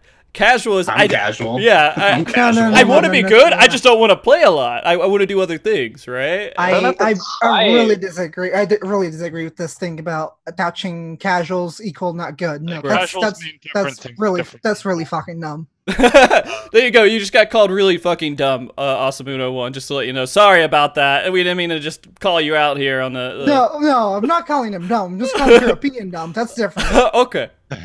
Fair. Yeah, it's interesting because I mean, again, going into like the play time that we all have here, we all in the end the goal of life, in my perspective, is to be happy in some way, right? You want to be happy. This is pretty wholesome. Yeah, I mean, you want to be happy. If your whole life you're upset, you die. What kind of fucking life did you just have? What? Are you saying that you're trying to play a video game for fun? Absolutely. Video games for fun? What the fuck is wrong with you? So I make my career out of it. Yeah, no, I get paid real Amazon dollars. No. Okay, I had to make the joke. Dev gets them by proxy. Tasteful. Yeah. Hey, I'm not complaining. No. But no, yeah, I mean, we're all out here to be happy, have a good time, enjoy the game in some way, and being good is part of enjoying the game to a lot of players. which is why your Discord has like 50,000 people in it. So it's weird when people start to equate things like time management and stuff to not being good, because people still want to be good. They just don't have the time for it. They want to do other things, and they're going to be happy because they're a little bit of a better casual player. Video games for different reasons. Yeah, and then like I go play Sekiro, and I have a great time playing through it and dying a million times. I do understand some people want it to be easier, but it's all up to whatever the game developer wants to do, because they're known for being like a very difficult game maker, right? That's kind of their that's their whole shtick. Like that's their challenging content. The best part about Sekiro is that they have things that make the game even harder. Yeah, if their game wasn't challenging, they wouldn't be as successful as they are, I would think. The whole thing about FromSoft, their games are about difficulty and overcoming that difficulty. So that's what makes me want to play those games. Yeah, and if you're talking about Final Fantasy 14, their stick is it's Final Fantasy, all right, and you're in a big MMO. It's a fan service MMO about Final Fantasy. And they've been doing pretty well with that overall, and they're making with Ultimate again. They're making us all happy. I'm glad to see what they can do with 3 Ultimates going into the next expansion. You know, but we'll see for sure how all that turns out. And I think that the Savage difficulty is not going to change. I kind of thought that the Savage difficulty over to Life, and going back to I guess the how everything turned out in Storm's Blood. The Savage difficulty I thought was going to be kind of like a thing where it started off easy and then got more difficult, but it kind of stayed almost on the same level. It was maybe a slight incline, but they want to keep it at the general threshold of like what create the difficulty felt. They've said that in interviews as well. I think it was Dengeki was the first time they mentioned it. Yeah. Where they want it so that enough of their players are able to clear, even if it takes like a little while, even if it like the thing you notice is that over time you have the different like parts of the community clearing the Savage content, and then eventually like unlock with Echo. Even more people who haven't cleared are now clearing, and that's a good thing for them because it means their content is being used. So this is like helps back to the point about, you know, pacing of the game and often dictate how fresh the content feels. Like there's still people who haven't cleared Final Omega who are working on it right now. Granted, you know, Echo and Unlock, and people be like, oh, it doesn't matter as much. For them, it matters just as much. And they're having fun. They're looking forward to, you know, finally beating the fights. And, you know, in a way, like, I understand the desire for more difficult raid content, but in the design paradigm that they have, they're succeeding in that regard for Savage. Yeah, I think the major failure with Savage is not the difficulty level per se, because we have ultimates to satiate that. I think the issue is more so the design philosophy behind the way they've worked. I mean, maybe it comes from they're making 5 bosses because of like the boss split thing, because they like Stormblood was a major like fan service Savage tier where they go back to previous Final Fantasies. At least from what I've heard, I haven't played in the others. And I know Final Fantasy does that JRPG thing where you kill the final boss and it's like, this is not even my final form. And then you actually beat the final boss. And so they wanted to replicate that. So maybe that's where the issue came. But you go back to Creator and like, God, we didn't know how good we had it with the way they designed those fights. That's how there was mechanics that were fun and interesting that didn't repeat themselves, and then they kept on doing new things and adding it on, and there was this trend upward. I mean, there were difficulties and issues, but like, Ahri, sorry to this, Jeva. Ahri, do you remember what I call the madness of Ayaliz? Yeah. Which is when we all became aware of this was great.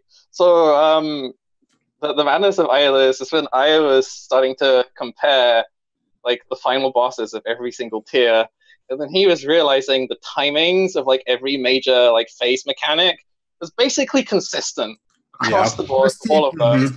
And then it's not just like certain big mechanics, it's also like, oh, Tank Buster here is at the same time as Tank Buster here, give or take a few seconds. And then it just went deeper and deeper, and we're like, yeah, everything is all aligned with each other. Like, yeah, it's everything. I mean, it's really copy paste, and it's super frustrating to me because I think back to like, especially in Creator, like you'd get like Alexander Prime, you would get towards, you'd see like the boss at like 9%, and you're like, all right, we're close, but we still have a lot to go. There's like the hardest fight is coming up, like the stuff that is a huge wall. We got a lot more progress to do. And in Stormblood, you get the boss to 60%. You're like, all right, we've seen everything. Just gotta get a clean pull. Yeah. And that is very disheartening. I mean, there was the weird part with A12 at the very end, where if you were good enough at the game, you didn't see the last part. My raid group never learned how to do second puddles. The pull we cleared, we just skipped it. We just skipped it, so we never saw it again. And I think that part in particular was kind of disappointing, because I want everybody to have to go through like that hard, difficult part at the end, but you get rewarded for being really good at doing a rotation, right? Yeah. But then you compare that to it's not rewarding, but at the same time, everyone should have seen that shit. It was fucking disgusting. But then you compare it to like 011, where all right, you get flamethrowers, you have starboard, larboard, and that's 90% of the fight, and they just flip it around a bit. They, we're gonna do it this way around. Oh, we'll have a dot this time. And just like, it's really clear some fights were designed harder, and they're like, this is too hard, we got to trim it off, and then they trimmed it off by cutting boss HP, cutting mechanics, and simplifying the way mechanics get resolved. So you feel like the fight has all this potential, but it feels washed up. Yeah. I think that also is a lot with the jobs as well, where they have an original like good idea, but then don't really understand what they're doing with the game. Like the idea behind it is great, and then they put it into practice, and then they change things, and they keep changing things, and then they're just like, nah, just throw it out. They'll take it. I mean, we will. There's an interesting relationship as well between like how encounters are designed even now, and how they were before, and to what we do with trying to improve players' gameplay. And one thing I remember from Heavensward era is I remember watching the different video guides for Zervan. When back when Skip Saw or Disband was a big meme. And one thing I noticed a lot in Heavensward is there are mechanics that guides were missing just because their general group DPS was skipping and pushing past. And even if like A11 normal has Lapis, but like average DPS will never see it. But then I remember watching a music video for A11. I remember that. Yeah, and then it's like, wait, there's a Lapis phase in normal, and this is I can understand like the design frustration with like, oh, players are getting too good, they're skipping these mechanics, these big phases, or they're pushing past, and like pushes are a big problem from a designer point of view, because you want people to like experience things, which can also be like maybe why they've chosen to do things the way they've done in Stormblood. But Heavensward was notorious for all of like these micro pushes, and you kind of see them now in Ultimates, where Ultimates have all these like pushings and phasings that people are trying to be mindful of, which can seriously affect like your timings or your cooldowns. Well, I think that's one thing that made speedrunning ignoring the LB cheese and destruction of everything, also made speedrunning a little bit interesting. Of actually, we have a toss up between which phase we skip or when we push to get cooldowns aligned. It was a little bit more involved. Some people didn't like that, to be honest with you. They kind of felt like, I'm speedrunning this and I have to stop attacking. Yeah. And they kind of like got a little bit I mean, people, I remember what was it, A11 was that? People A11. I think that's a personal player thing, because you look at speedrunning in any game, there is lots of like really well respected, well known speedruns of games where you do intentionally slow down. Like, it's just a strat. I mean, if you don't like it, you don't like it. But I don't think that's necessarily a bad thing. I don't either. I honestly don't. But other people are like, it is fair to bring up. I gotta keep hitting and go hardcore. But speaking from someone who I think I saw, how at the end there was the 3 pillars at A11? Yeah. Oh, that was fun. And then it repeats? And no one, I saw it repeat, and my team cleared it after it repeated. And no one else, I think, really saw that repeat. Like, you go through and then you get that big tank buster at the end again. If they designed Cruise Chaser the way they designed Living Liquid, then maintaining like almost nigh perfect damage variance on those towers, would have been like necessary almost, and it would have made the fight a lot more challenging because everyone screws up the towers in a little bit in some way. Yeah, no, everyone fucking screws up those towers. Holy shit. But this is Heaven's War talk. We're talking about Stormblood. Yeah. Going into Stormblood. We don't go into that. I fucking knew it. Go. Yeah, we but said that this before the show. I think that's just like it's sort of like the deal is like I said. It just I had to bring the comparison is the fact that fights repeat and mechanics like people memed the hell out of Refurbisher Zero because it was like easy or whatever. But at least mechanics were varied and different. We had like half of a good. I mean, I know people like chaos, but it just repeats itself. To some extent, and I think it's like good enough for like an intro fight. Snake is not even a savage fight. Seen it later in the tier. Yeah, Snake isn't even a savage fight, and what was our other one? Train was okay, I guess. Train was fine. I think the train was okay. It was fine. You're talking about intro fights. I honestly thought Train felt really bad, but that's because it played Warrior, so. Yeah, I mean, I think there is issues with the fight. I mean, I always say there are 3 good fights in Stormblood. There was Halicarnassus, God Kefka, and Adam and Eve. Those are like the 3 good fights. Everything else is either par to being like passably like manageable, or they're just bad. Yeah. Would you have liked Omega if it had the second level checker phase with 2 chains? Oh, absolutely, yeah. I would have loved it. I think that fight would have been amazing if it had that. Not gonna lie. The design slides for that are great.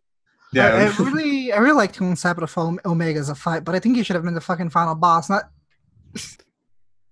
Yeah, they did something odd with it at the end. I think the whole way that they introduced it was a huge fan service raid, and I wish that it was done like Kefka was literally like if he was a 12 boss, raid where you had the 4 and then it ended on Kefka or something. That would feel great. But like the point that like it was, hey, let's just throw random things that people remember and it'd be cool that they fought into a raid. It feels awkward. I don't feel attached to it. I feel like, oh, I'm just going through this nice little challenge thing. That I always go with just remember with the fights that you've enjoyed, and then like how many fights in Stormblood are actually memorable, and that pretty much sums it up. I can think of 2.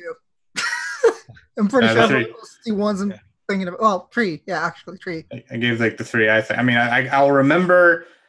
Memorable, I'll remember Neo because it was interesting in that there was no spam AoE and there was no auto attacks. The transition was great as well. And the transition was really good. And I'll remember Steve because Hollow World is a very, very fun mechanic, and they dropped the ball on making that mechanic even more fun and entertaining. Like I saw that at like 90%, and I'm like, this fight's going to be great, and I got my expectations up for nothing. But. Well, like I remember 03, and the one thing that kind of that stood out to me. I like that fight. Everyone remembers Halicarnassus.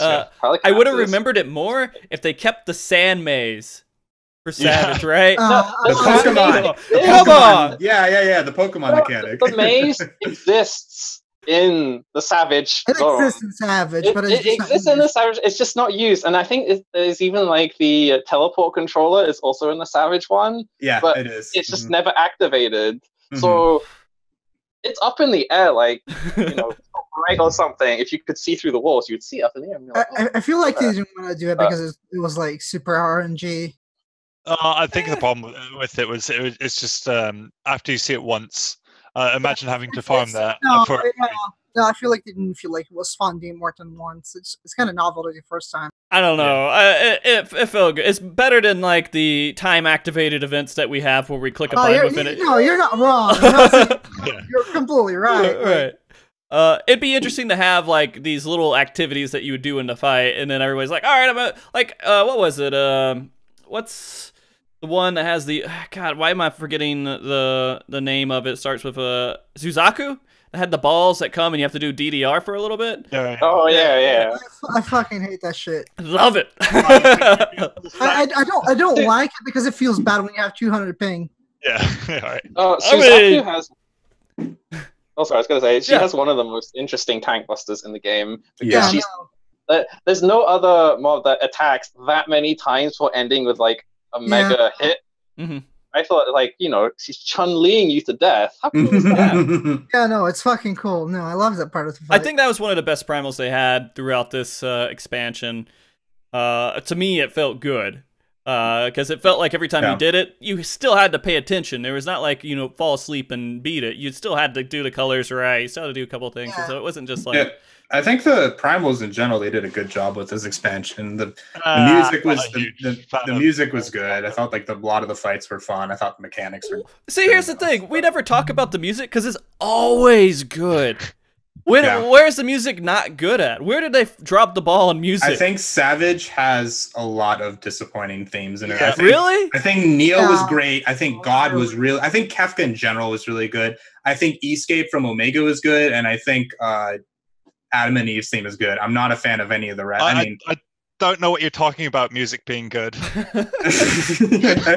Yeah, Dev has an opinion on this one, like I do. I totally don't have an opinion.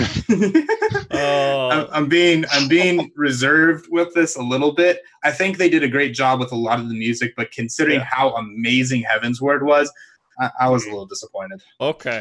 I was just reminded of that one dungeon with the plants. Is it Saint Mocian Hard? Yeah. Saint Mocian That's like just weird, kind of supposed to be creepy like evil clown music. It doesn't work. That one doesn't work as well. There are some good like renditions on the hard modes. Like one of my favorites would be the piano remix of Great Google Hard. Like I really like how different.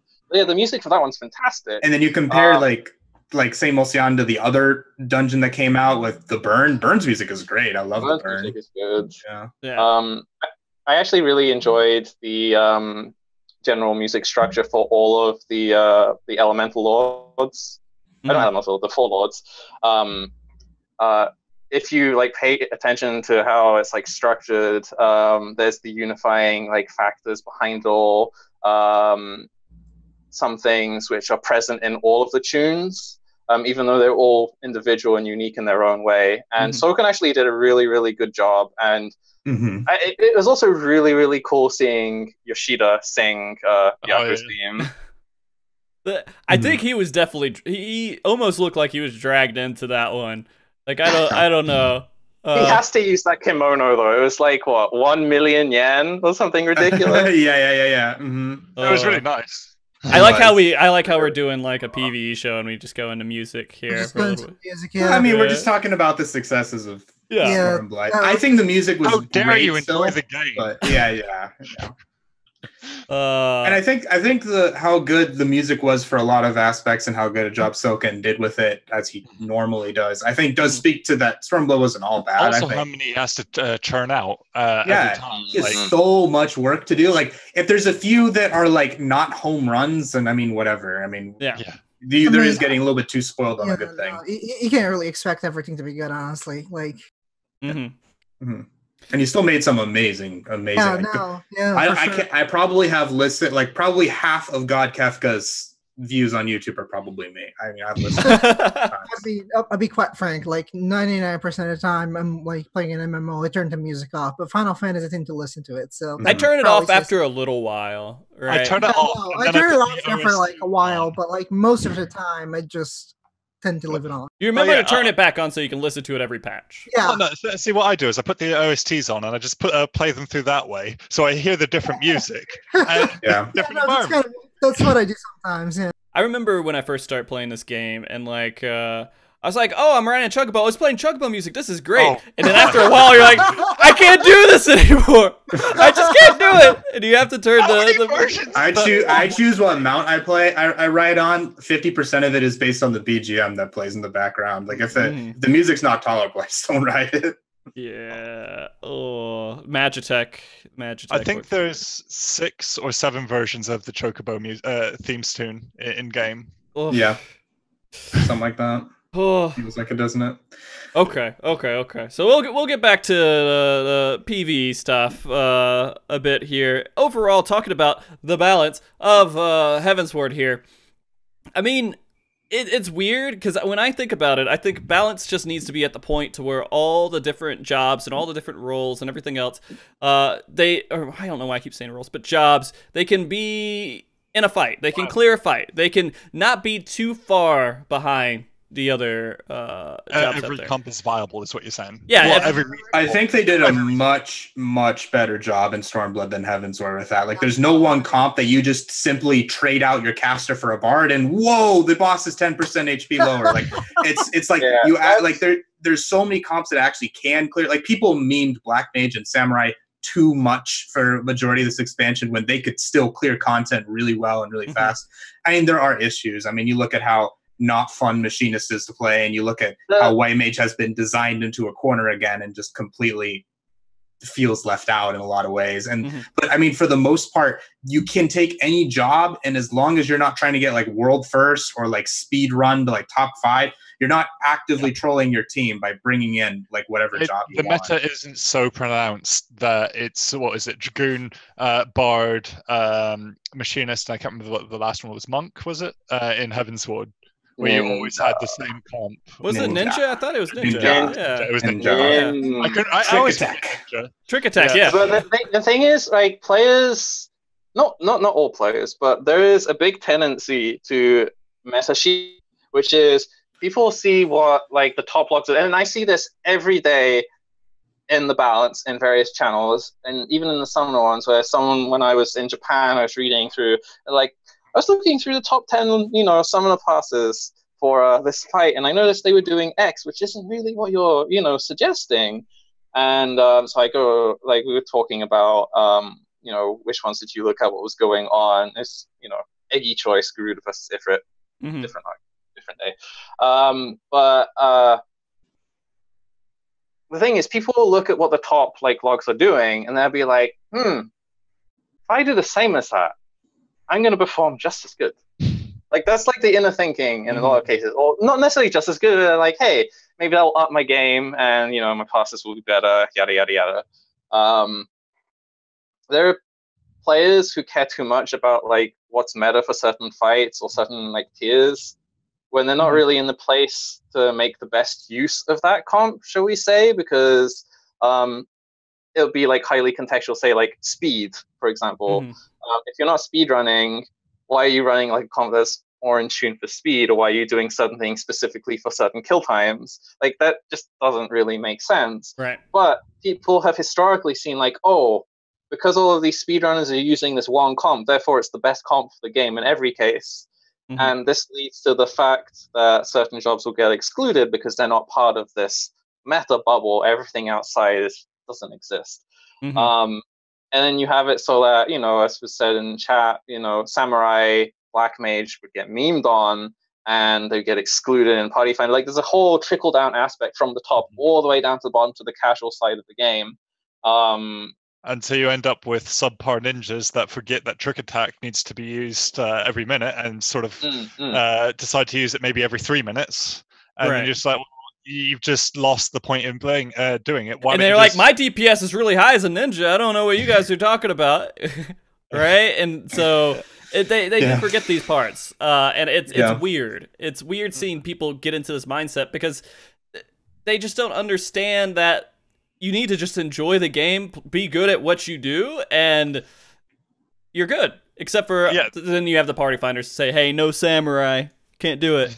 Yeah, and I think a lot of people are still cut in this desire. I think Bun just talked about it briefly. Like this FF logs, people are so concerned with their median, their top, and that one number. And they're like, I'm a bard and I don't have a dragoon. What is the point? And I've not raided with a fucking dragoon for pretty much like the past 3 patches. And yes, I've wanted to kill myself at some stages because I mean, you look and you see how much lower your damage is, and so you realize it's like 10% of your damage is gone. It feels bad. Yeah, and it does feel bad. And I think that's like the balancing issue game side is the fact that there are jobs that are that necessary. Like, I think that the idea of jobs having like potential boosts, like Ninja having Trick Attack, that's fine. The fact that Dragoon is the only thing with piercing debuff, that's also not fine. Right. And you have a bard that loves both.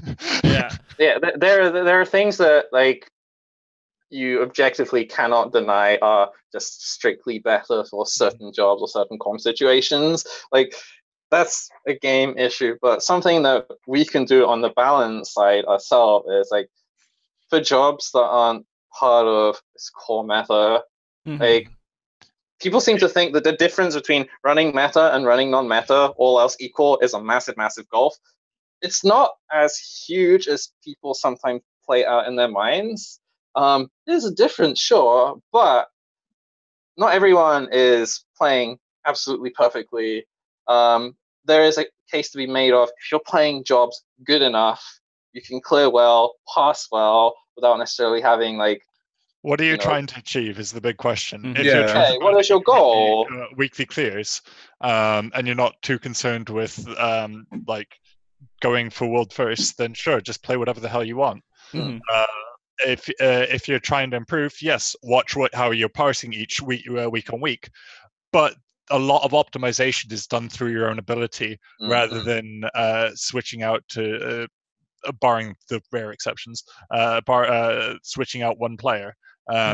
Just figure out why it is you're playing. If you're enjoying, if for whatever weird reason you're actually enjoying playing Machinist and you really enjoy it, then somebody's having like a rave with their phone.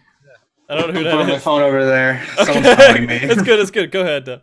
Yeah, but if you're enjoying Machinist, play Machinist. Yeah. Like, That's something we should encourage more. Is like, if you enjoy jobs, play them. We'll help you play your job even better, even if it's not part of like strict meta comp.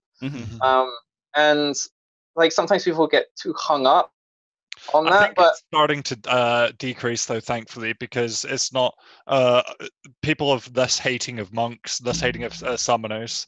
I think like, yeah, it's like the balance in the game is actually like pretty good. Like, I think at a certain point people get a little too greedy for like anything being viable at any point. Like, there is going to be a comp which is best. Yeah, of course. That's impossible to dodge. Like, you can make fights like Adam and Eve where there's, a different comp works just because of the way the fight is functioning. Okay, sure. I mean, those things will come up. But people then start making their own personal feelings of like, I'm a samurai main and I really want to play, but everyone's denying me. And then they conflate that with, because samurai isn't good and therefore the game isn't well. No, samurai is great. Samurai does insane damage. It will hard carry a fight all the way. You will drag 3 other pathetic great EPS kicking and screaming past in rage. Why are you talking about my static? but then people get into like, I think the game has some balancing issues in 2 ways. Like, some jobs aren't really like have functionally taken a step back. I would say Machinist for sure, Summoner probably, and I'm sure there's others people could come up with. I'm mostly familiar with healers and casters. And then, some jobs just are, again, White Mage is just not in a great spot right now. And that sort of issue. And, I think those sorts of things are things they can address. I think those are the things that we need to focus on is like, if a job doesn't function well within itself, that's something we need to work on. If a job doesn't feel good to play, that's something we work on. If a job is outside of the meta, because a meta exists and half the jobs are going to be out of it, that's not a balancing issue. That's just nature. I see this is part of the problem that Square Enix has backed themselves into when it comes to balancing jobs, is outside of rare exceptions, like in Heavensward when they made Minuet and Gauss Barrel being able to be toggled. They rarely change the functionality of how a job plays. They usually just go, well, we'll give a +1% here, tweak these little numbers here and there, but it doesn't actually address the question of, is the job fun to play? Yeah. No, like, on that note, like, I started out Heavensward as a Machinist. I loved it. I loved toggling back and forth. I loved doing all that shit. And mechanically, it wasn't liked as much for a handful of reasons. I can't remember exactly what was going on, but I had to cast Gauss Barrel at the very start. It cost like a 3-second cast time. So if you ever took it off, you really got hurt or whatever. You had to plan it. It was like a part. Like, how much am I going to be hurt with it off versus on? And I loved it. And then you're like, I can't actually cast my attacks. I have to move a lot, and I have no way of guaranteeing that. This is where it was worse on Bard, was because outside of Feint, we didn't have any free movement skills. So it was also when we had Ravana, we had to run around the outside of the arena, and it's like, well, yeah. I think it was this conflated difficulty because like they designed Machinist in mind with this Gauss barrel toggle casting. It worked. It functioned. It was okay. They didn't design Bard that way, so they just like stamped it on and said, "Here's Bard." Then Bards are like, "What am I doing? I'm a caster now." And it didn't work, and so they changed that. Complaining about pastimes. But my point being, outside of those rare exceptions, they don't actually change the fundamentals of the job, which I think would do to address a lot of the number of players playing a certain job. I wouldn't say the balance, but more of the number of players playing each job. Right. And the other thing that we were mentioning a couple of times already is that things like Dragoon are so ingrained in a lot of parties because there are other jobs that completely depend on it existing for them to feel good about their own job. And so the balance of... Go ahead. Feel good with the Dragoon earlier. Literally, the difficulty of Bard increases by having a Dragoon because now you're snapshotting the crit buff and things. It actually adds a bit more fun to the job. If you play Bard without any crit sources, you're just kind of hitting your head against the keyboard, waiting for the fight turns. Right. And so, and that's something that they need to finally, hopefully, address going into Shadowbringers is not making that dynamic where they're so dependent on each other. I feel like that's kind of weird to make it to where these two jobs have to depend on each other to be happy while raiding almost. Not everybody, but... It's a one-way dependency, though. It's not two-way. True. Hey, that's true. It's true. It's like a drug addict. Yeah. Yeah. And so hopefully they find something, right? They find some way to make that horrible feeling. Because, I mean, that's the situation with my static. We're like, I had a Bard going into Storm's Blood that had a Dragoon, but the Dragoon wanted to be a Samurai. And how much shit that caused. He was like, all right, I'll play Dragoon sometimes to make you happy. I'll play Samurai sometimes to make me happy. And it shouldn't have to be like I just got over it with it and just cry. Yeah. But my biggest fear going to Stormblood is if they try to repeat their extreme DPS disparity. Oh no, I hope not. I really hope not. I think they've already said on record that they're going to do another skill call on. I mean, I do think there needs to be another skill call. Like, then fucking Crossroll is fucking dumb as shit. But at the same time, I always worry. How bad is it actually going to... Is it going to be like PvP? Right. Well, okay, go ahead. Yeah, because I mean they removed a lot of complexity with a lot of jobs earlier from Heavensward, which made them more interesting. And kind of, you're a healer now. Enjoy spamming your variation of Stone Malefic Broil until the fight ends. Oh, use your 1 or 2 dots. Have more fun with that. Like. I worry what they're going to do. I do worry about that. I do think, I mean, with PvP, I'm fine with it. It worked out. I'm content. But like when we go into PvE and everything, it's a different story because you're fighting the exact same scripted fight, right? And so if you start making it really simple to execute that fight, then it gets boring really fast. Yeah. How long until we get a Bardam's Metal boss 2 savage fight? I would agree with simplifying PvE. Oh my god. It was not a scripted fight. Like, if it was completely fucking random and you had to actually react to it. But it's not that way. Yeah, the game is revolved around scripted fights. That's not going to change. It's just the way the game works. And then we solve around the scripts as well. Like that's how we teach you. Like, okay, these faces are doing this. This is how we, expect you to do your rotation here. Yeah, the entire game revolves around the scripts. It's like if you simplify the scripts too much, it's gonna be boring as fucking shit. So yeah. I think the core thing that they need to work with in terms of adjusting jobs around the script and whatnot is sort of this deal that jobs are probably gonna get 2 to 3 new buttons coming into SB2 Shadowbringers because one's gonna be a skill that's not a new button, that's just a whatever. One's just gonna be a button upgrade of some kind, and then you'll get maybe another one, so you get 2 to 3 new skills, and so they're gonna have to call a couple. And then the way that culling is going to have to work is that there are buttons people don't need to press, but I think more importantly,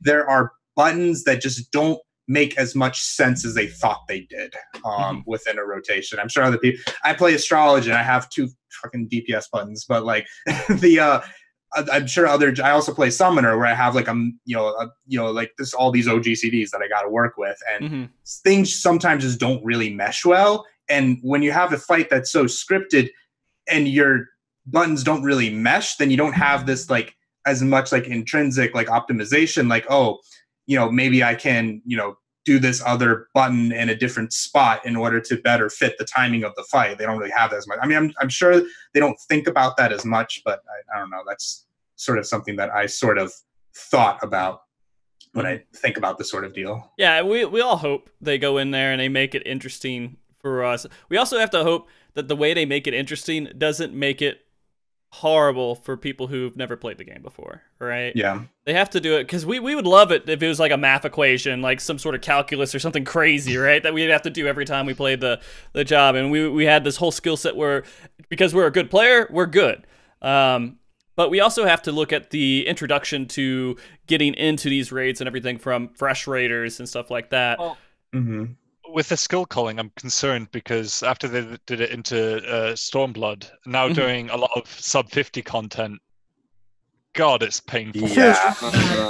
Yeah, they have to, that whole like experience 1 to 50 they need to figure out something for it, because it is pretty Holding players back. Like, as a new player, it feels really bad coming into the game now. I don't want to make an alt on like a different server because of just how It feels excruciating going through. I almost want to just recommend people buy the jump potion. No, yeah, Right. no, like, yeah, for real. Yeah. If I Whole content just doesn't feel good. if I like want a new player to come in, I'm like, just buy a fucking jump bot at this point. Yeah.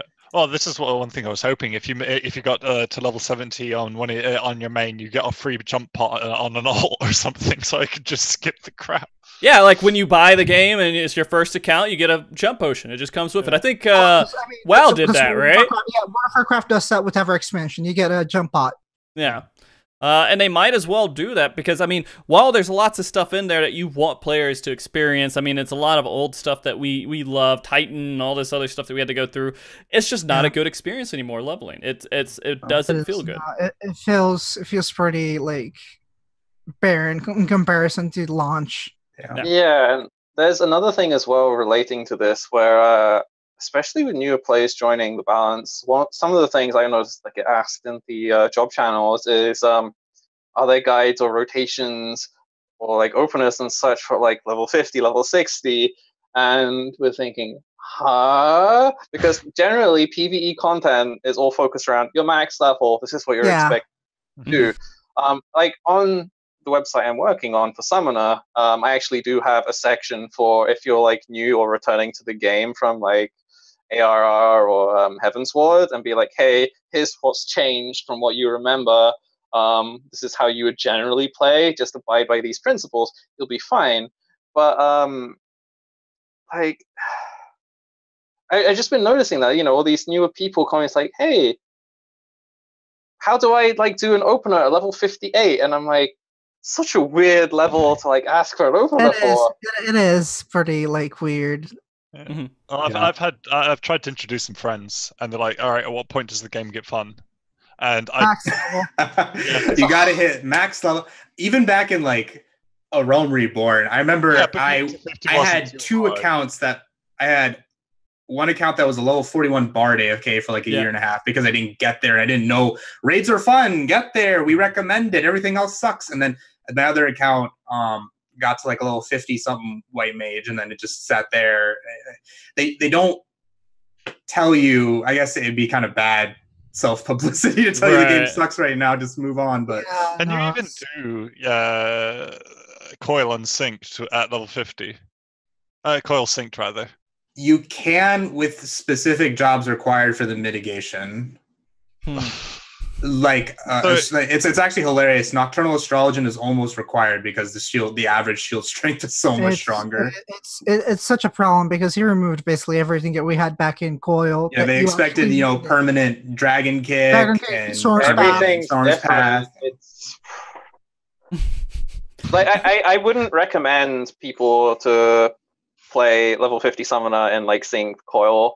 I would say play Red Mage because Red Mage is just objectively stronger damage class. Isn't like Red Mage like the best job in the game at level 50, like damage wise? It's one of, if not the, like Samurai is also fairly strong. Yeah, it is. Black Mage is, you know, actually also fairly strong still, but like Red Mage, they get most of their toolkit by the time they're 50. Granted, they don't have their like for finishes and their things. finisher, which is the reason I play it, but yeah, and you don't have the cure for like downtime shenanigans or whatever. But the bulk of your rotation is the same from 50 to 60 to 70. Like, there's a reason why people were saying, "Oh, Red Mage Samurai feels fairly, you know, smooth, very polished." And you compare to the job redesigns, and everything feels clunky as hell. And because still, they actually thought about, like, you know, how the job progresses through those levels instead of like shoehorning them. Yeah, and also the way job gauges they were introduced, Red Mage and Samurai have job gauges that make sense. Yeah, from the ground up. And are designed well. Astrology and our job gauge is literally just a prettier redecoration of what's on our buff bar. I mean, Summoner got hurt by it because now you can't use Aether Flow and Dreadborn Trance because of it. Fucking Warrior gauge is literally just my fucking abandoned stacks made into a fucking gauge. Well, Paladin, they get two abilities. They can do their shield, or they can shield somebody else. I mean, Sheltron change was a fucking pretty nice buff. Oh well, I mean that was huge. That was like the biggest buff in the world. But I mean, like the gauge wise, the gauge wise is like fucking pointless. But like, I'll take the Sheltron change. Yeah.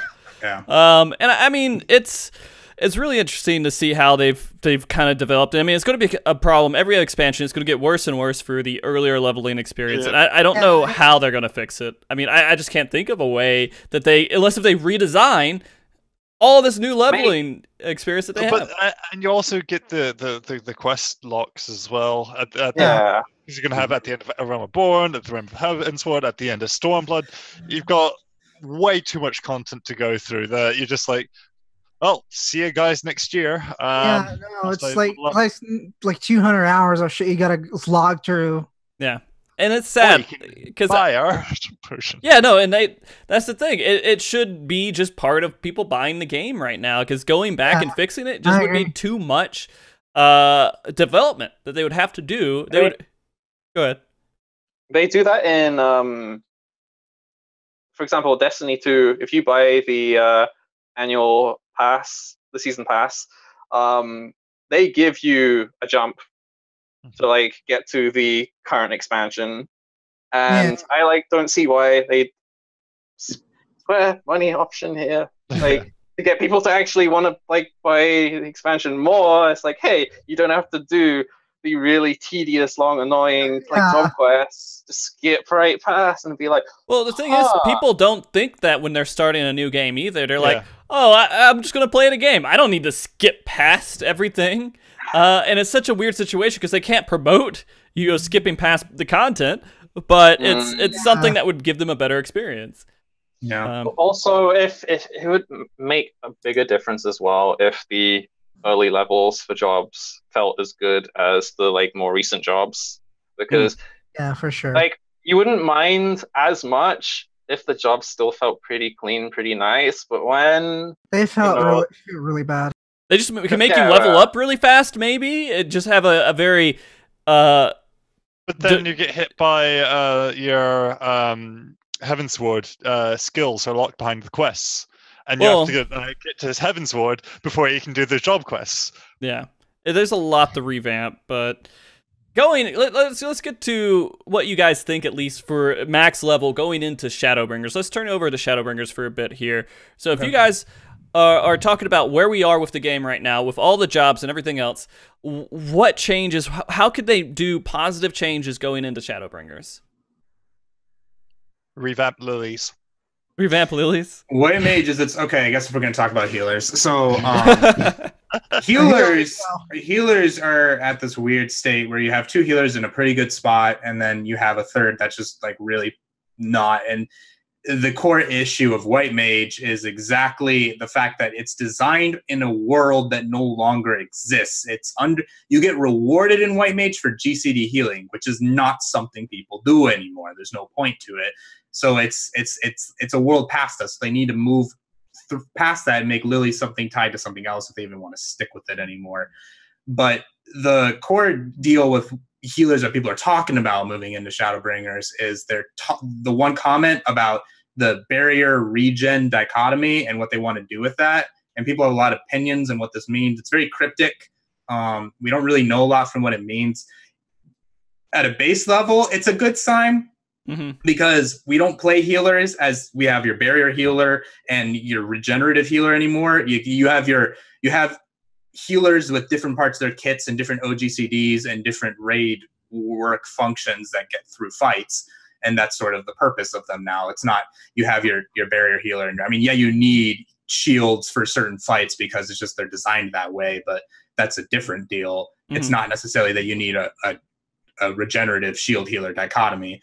And hopefully with this, they will help tune down how strong EHP is in terms of the way Scholar gets overvalued and the way Nocturnal is just this big mess of a job. It doesn't really make sense anymore. I think the devs have given up on it. I think they realize it's a balancing nightmare and that's why they haven't touched it. And the values are this arbitrary. It's like 230% shield, 170% shield, whatever. But I think the barrier regenerative, if we're going to take it from an optimistic point of view, which I'm going to be somewhat optimistic about it, and this will probably bite me, but I'm going to be optimistic about it. Do it. Is that the healers they're going to use the 3 healers and then they're going to rethink their minds around their strengths, not based on who has hots and who has shields, but rather think it through based on what sort of OGCDs they have and what they can provide for the raid in their kit that is unique and good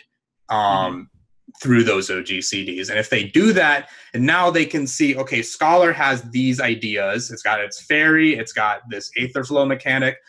Astrologian has these like time-based warp concepts and how they have, ticketing, healing into the future sort of deal. And then White Mage has some really powerful in terms of raw potency in their OGCDs, but they're not valued for using them or even like really encouraged to use them as much, because a size is going to require a clip sometimes, a Psalm is going to require a clip sometimes. These are some strong OGCDs, but you're not enticed to use them and you're not rewarded for using them as you are at the other jobs. So hopefully Shadowbringers will get a little more knowledge this in May, and I'll probably be sad, but if they do something smart, they're going to at least approach it from this point of view. My biggest fear with all of that is that they want to keep job identities. And White Mage has always been very much a designed in a pure raw potency type perspective, whereas the Scholar and the Astro have always had a little bit more flexibility with how the party support goes on. So, and they also have White Mage as the introductory healer through Conjure and things. So they want to make it very, very newbie friendly. It's the only healer you could play at the beginning of the game, right? Yeah. So I've got a feeling that there's not going to be happy news going into... They will probably embrace the pure healer fantasy a bit with it, but if they give White Mage something, because actually at the beginning, like in Delta, healers were actually in a decently okay spot. Scholar was in its usual state of being the strongest healer in the game. Healers have grown used to this. It's just what we expect at this point. And then Astrologian was this very clunky mess that was hard to make work. And then White Mage had this power that you could bring into that actually had value. But then Nocturnal became this role where Scholar kept getting buffed to match what Nocturnal could provide. Otherwise, Scholar would be pushed out. Ironic, because they haven't thought about that for White Mage, but that's its own talk. Yeah, it was the arms race. It's really interesting though, because with White Mage, when you mentioned, it's the introductory healer, it's more newbie friendly. In that regard, White Mage is actually one of the most played healer jobs by a considerable margin. When you're looking exclusively at Savage or Ultimates or just raiding, then you see the disparity in the bias is more towards Diurnal, Astro, and then Scholar. But as the player-based spectrum goes, more towards the casual end, White Mage number goes up considerably, and Astro plummets down, because Astro is inherently quite complicated, and various other reasons. But it's like the considerations aren't equal across the board, where again, like White Mage suffers in a more optimized setting, but White Mage is one of the most played, if not the most played healer still. Similarly, you have certain DPS jobs which are most popular, like Red Mage and Bard were the most played DPS jobs for basically the entire expansion, even though a lot of people were saying in raids, Red Mage suffers because it doesn't do as much damage as, say, Summoner or Black Mage, Embolden is weak, whatever justification they wanted to say. They didn't stop people playing Red Mage literally everywhere. And so the Square Enix has to consider these things too, in that yes, well, they disenfranchise some of their more I think casual players. I think White Mage will always be it's the Final Fantasy healer. If you're a Final Fantasy player, you're playing a game, you're like, I want to be a healer. You see White Mage, you play White Mage. Right. But in the quest, that's what they do. And I think to an extent that's not necessarily a good excuse for why the job maintains this pure healer fantasy, because I don't know, correct me if I'm wrong again, but I mean, if I was moving into Final Fantasy 14 for the first time, I want a tank, I'd be like, oh, Gladiator, Paladin, it's got a shield, it's like tanking stuff. And then they redesigned it pretty well going into Stormblood, where now the job actually functions pretty well in a raid setting the way you want it to, while still the player base that came from that pure tanking fantasy comes in. And White Mage could be the same. You have I have my cure buttons and whatnot, but people can learn that you are you are enticed to use these other more powerful buttons that work better because it feels good while still playing and feeding into that fantasy.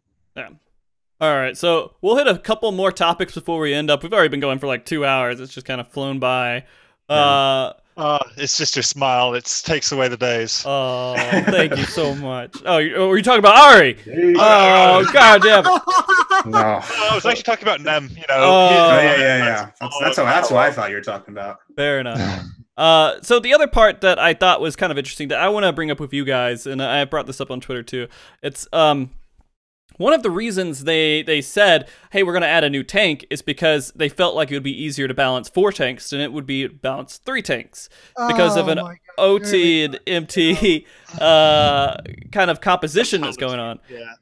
So how do you guys feel about that kind of statement being made? Congratulations on having 2 tanks that do the highest DPS being the meta, even though it depends on what their definition of it is, because we talked about this briefly, immediately after when that statement came out. We actually discussed this. We had a discussion about this. And if the old school definition of MTOT is being used, that's kind of disastrous for this game, because it's a modern era MMO. This isn't a relic of the past like EverQuest. Literally, there is no place for that kind of ideology. It might, they say, it might make it easier to balance, but I see a lot of problems if they're trying to shift to that, especially when people play different ones. To expand on what Nem said here, going back to EverQuest here for a minute. So basically, main tank and off tanks in EverQuest, off tanks could not think a boss to save their fucking lives. They would literally get shredded to pieces in a second. Right. So if that's the case, it's going to be kind of weird because then they're starting to divide up the roles, right? Yeah, which is my whole problem. Which is why I thought that statement was really fucking weird, and which is also really conflicting with the healer statement they made earlier that day. No, we don't want the healers to be split between shield healers and pure healers. Right. This is really conflicting. It was weird. It was weird. If their idea is that, it's all based on definition. We don't really know what they mean. If they mean tank who is holding boss and other tank that does damage things and specs into damage things and then picks up ads, that's problematic. But if they mean it more as, okay, MT is the guy who's tanking bad dude right now and OT is the guy who's not tanking it right now and could change, that's sort of how we play right now, and that's okay. That's how we play right now, yes. But I mean, they're talking about jobs being more like this job fits the OT role. A more defined role. No, and that completely disagree with that. I think that's completely fine. Yeah. Well, if they design it such a way that the MT has more frequent, weaker cooldowns that you're supposed to be using for most of the fight, and the off tank having heavy hitting cooldowns that is supposed to pop once or twice during the fight, maybe. I think that's terrible. It scares me. It scares me. But I feel that's the way that they're going to go with it. I feel like that's terrible. I really don't like that. I hope not. I hope not. Because they might also make it in the case there. So one of the things which happened when Sony were pushing the main tank off tank split was they made it to a point in some expansions where bosses would just shred even main tanks outside of defensive disciplines. And so that's where you would have main tank rotations where you would tank swap so that you'd have basically full uptime under defensive. Otherwise, they just died.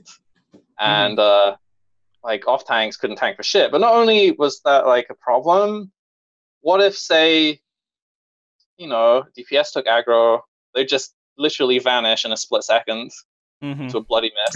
There was no recovering from that. Yes, and like recovery was really, really ridiculous, and that wouldn't translate as well into like not only the modern day like MMOs that we play right now with 14, but also like 8-man size, because every person is individually worth that much more of the total comp. So we'll have to see how they're going to flesh it out.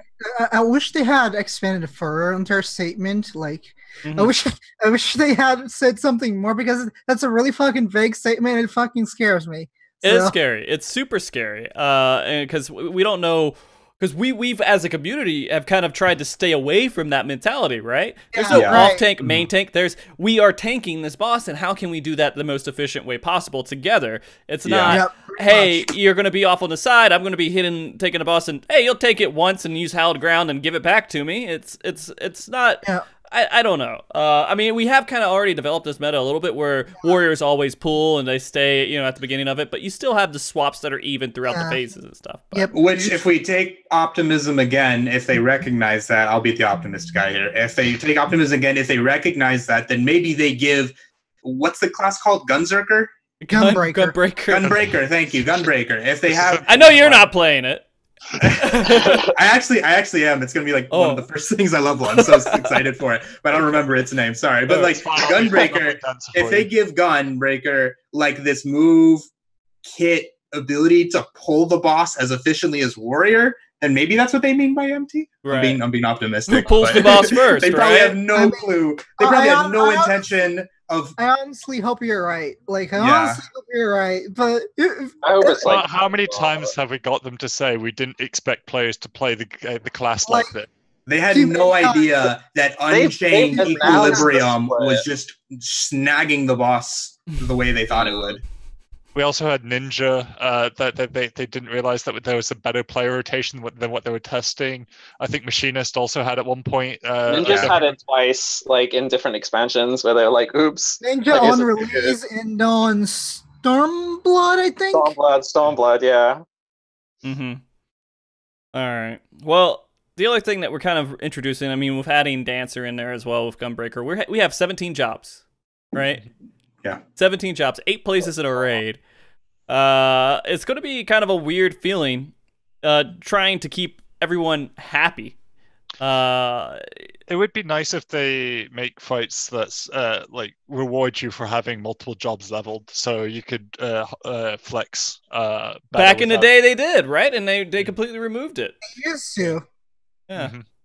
One of the things, like moving on into Shadowbringers, and something I remember vividly from when Stormblood came out, was you know, they've added some new jobs, and there's, you know, all the buzz. It's like, hey, let's figure out the new jobs, but the like job redesigns for many jobs were atrocious, and players were not happy with this. And something that we had to experience and handle on the balance server side was like, how do you stop people from like feeling miserable about current job change? I mean, 4.0 Summoner was one of the worst times in this game's history for me as a Summoner main. Like, I absolutely loathed it.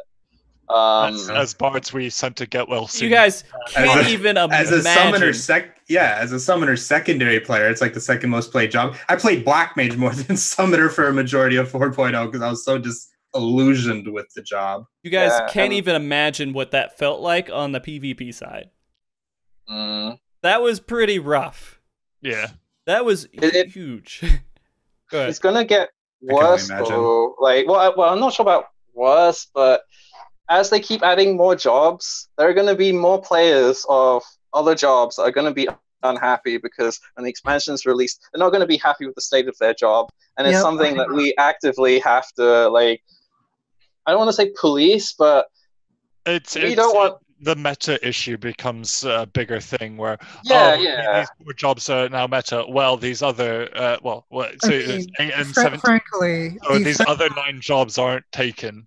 And it's you know, it's hard to also stay motivated to want to like play jobs that are really, really suffering. And also from like a mental perspective, it actually put me off playing Summoner for a good chunk of Deltascape because like I played Red Mage instead because it was just more flexible and better for prog at the time. Like there were a whole slew of issues. And, I've always been, like that, but it also has like the knock-on impacts of like people wanting to contribute or make content for the server for those jobs that are hurting. It's like, well, if people aren't wanting to play this job, like why should materials be ready? You know, as silly as it is to say, in terms of like a priority structure, if not as many are reading, then it's, you know, you could argue it's better to channel the efforts towards the jobs that are being played more. But if you're a mentor of like one of these jobs that aren't being played as much, then that's something that you know, we have to consider, where it's like, okay, I still have to be dedicated to my job regardless of all the shit that gets thrown at our way. I mean, the thing is, people who are making guides and content, you're not getting paid to do this shit. You gotta be happy. You gotta be passionate about it, right? No. Like, nobody's getting fucking paid to help people. Right. Yeah. And so, like, if people just don't feel, then they're like, hey, I don't enjoy this job either. You don't need to feel like you owe the community that you're going to give them this guide. I mean, just, it is what it is. Again, the whole perspective is, no matter what, just try to, like, live a happy life in some way. Yeah. And you don't owe the community your happiness, right? And I think there's always a point where which you can give sort of, you know, your aspect to a job as well. Because I remember it got really bad in UCOB, where actually there was a lot of people who were making comments about how playing Astrology on Prog was actively trolling the group because people had it in this mind. They're still back into this mindset of White Mage being the Prog job and Astrology being really hard.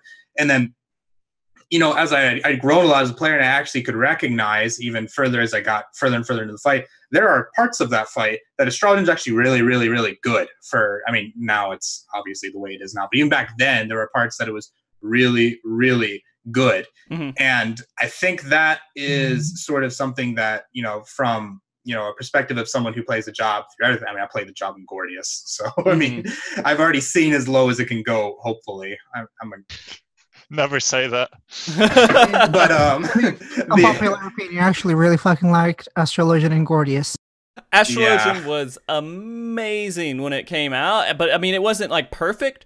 I mean, there was issues with it and stuff, but I mean, they took it way too far. I think it was right after Midas, right? They just took it way too far right before.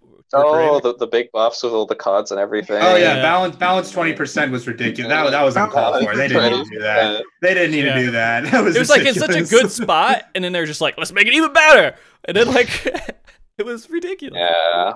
It was like he pushed the red button, the red buff button. Like, let's just go fucking nuclear with this shit. I'm glad they changed the spear though, because that was just a really annoying card to get though.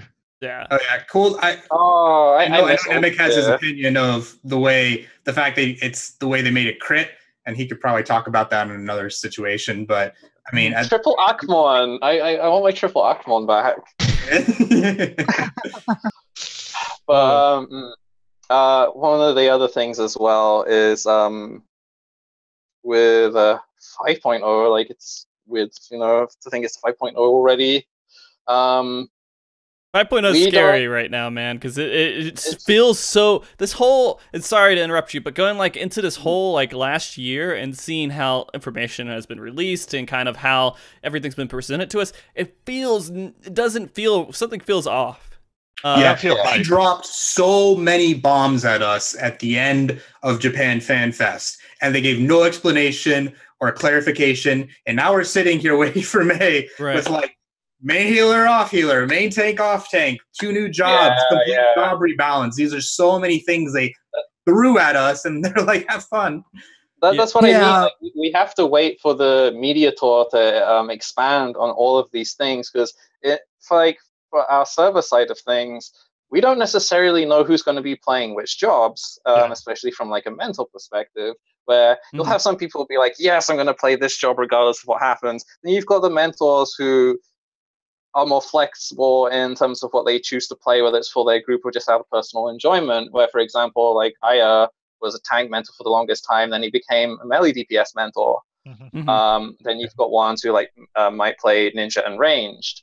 Like we don't know until we have a better idea of how the jobs are going to be, who's going to be doing what necessarily. Like some people might stay, some people might be like, you know what, I only wanted to play this job and it's pretty bad. I'm just going to like step back. Like there's a lot of uncertainties, and it's kind of frustrating. Yeah.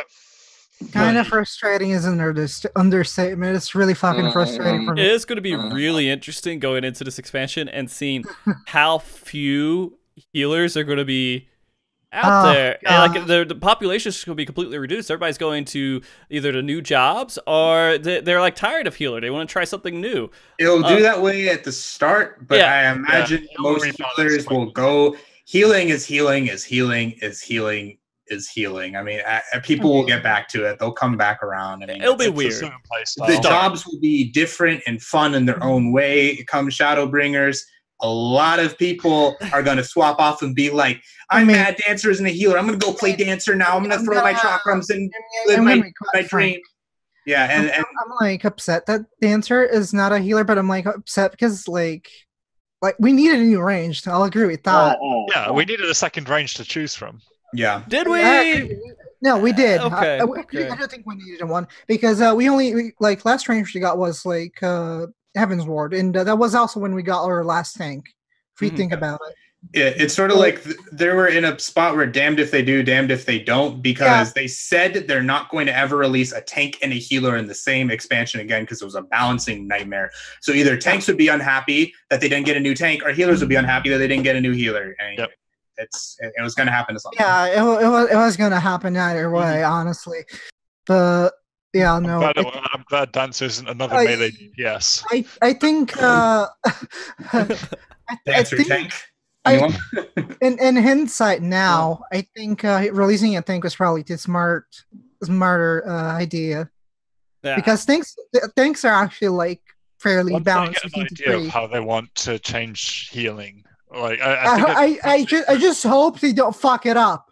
I hope they have the idea. Yeah. I just hope they have the right idea for tanking and then don't fuck it up. Yeah, but I'll be happy if they at least do okay. Like I'm not expecting the world. I'm not expecting. No, I'm not expecting them to like. And I know and I know you're not either. I know we all just sort of just want. I just don't want them to fuck it up. Yeah, just don't mess it up. Yeah. All right, I think we're pretty close to wrapping up here today. We're about 2.5 hours. Do you guys have anything else that you guys want to talk about before we get off the show? Oh, okay, we did pretty good today, I guess. Hmm. There's a lot of topics we could dive into. I know there's so much more we could talk about. But I mean, if there's anything like pressing, you're like, hey, there's something I didn't wrap up earlier in the show, or anything else that you guys could think about. I'm good. Good. I'm fine. Okay. Because the one thing I want to say is that this show's been pretty good so far.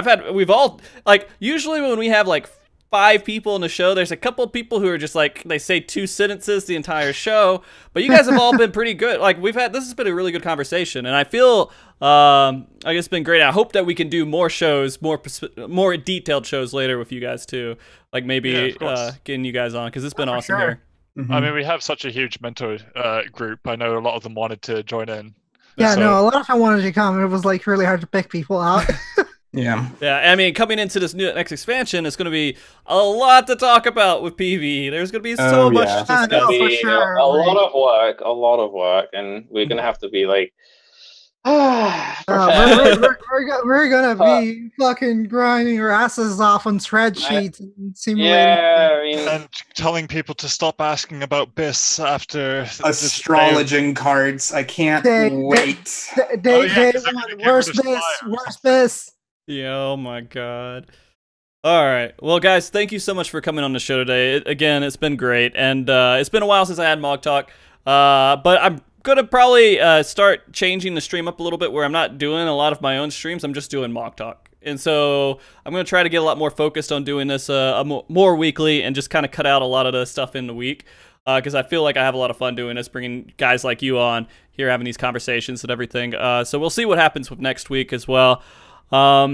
Before we leave, I do want you guys all to do your own little shout outs about where people can find you or talk to you. We all know the Balance Discord.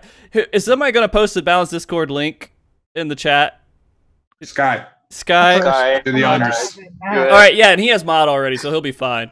So you guys could check out the Balance Discord here and go join, become a better player, maybe. Maybe. Yeah, most people there seem to be great. Panel. Join the anime. Yeah, go and talk about anime. You'll find me there. It's funny. You guys might have a bigger anime population within your own Discord than other Discords that are dedicated to. We have a fucking huge ass anime population. We also have like a fucking mobile game channel. Nice. Get a new Blizzard Diablo Also, the game. goddamn channel, see you there too. I'm so happy you picked that emoji for the role, by the way. Whale? Oh yeah, the whale. Whale emoji. Oh, So- okay. But yeah, guys, we'll see what happens for next week and everything. And before we go, of course, I want you guys all to say, hey, this is me. If you need to talk to me or anything else, this is where you can find me, and I'll go kind of in order here. We're actually going to start with you, Skye. Are you ready? Kind of dish out where people can find you if they need to. You can find me on Twitter, HollowStar. Looks Or very similar. on- Yeah. Or on Discord, Skye6666. Okay. Or just go on to Voss and ping me. Yeah. There you go. Dev. Well, I don't use Twitter or any of those fancy social medias. If you want me, dev_knights, number 62101. I'm on many different Discords. Feel free to ping me, whatever, as long as it's not too annoying. Okay. As long as you're not too annoying, talk to me. It's fine. It's all right. Ahri. I stream very actively and very consistently, and my channel's like right there-ish. I hope I'm pointing the right spot. You are, absolutely. Hey, okay, cool. Twitch.tv/RAK. You'll catch me there. I do a lot of different things, sort of variety stuff. I don't have a social media, but I might get one moving into the expansion explicitly for the purposes of, promoting this sort of deal. And you'll catch me on a lot of Discords. Balance obviously is the best way. There's a million Ahris, but you can usually tell it's me if you go from the Balance Discord Ahri. The one with the hat naked or half naked anime chick on it. Is that you? No. The one with the pink Okay. The Fox Girl, though, you can catch me with the Fox Girl. Oh, okay. That'll be me. A417. You can try to be annoying to me, but I get a lot of people on other Discords I'm a part of think I'm a girl, and so I get hit on a lot. And sometimes I roll with it. So you can try to be annoying, but you probably won't. Maybe get some ERP in. Catfishing, eh? Maybe. Sometimes I do. You can. Yumi's in chat. Yumi can talk about this time that a Brazilian person, someone started hitting on me in Brazilian, and I started to roll with it. So I asked him to help me out with it. I remember that shit. Holy shit. Skye, what were you up to? Oh my god. Oh, wasn't me. All right, Nemekh, you got to follow that. So. My Twitter is at goldnemekh, and my Discord handle is Nemekh #2808. You can find me in the balance, can ping me there. I'm also present in almost every Final Fantasy 14 community Discord. I also have my own, which is the Act Warning Discord server for the Summoner website that's coming soon, PM, as well as Theory Jerks for general game queries and things. But yeah, I'm basically everywhere, so feel free to say hi. Okay. Well, guys, and of course, you can find me at this channel here. Again, we'll see what we do for MogTalk next week. Hopefully, we can do a little bit more of them.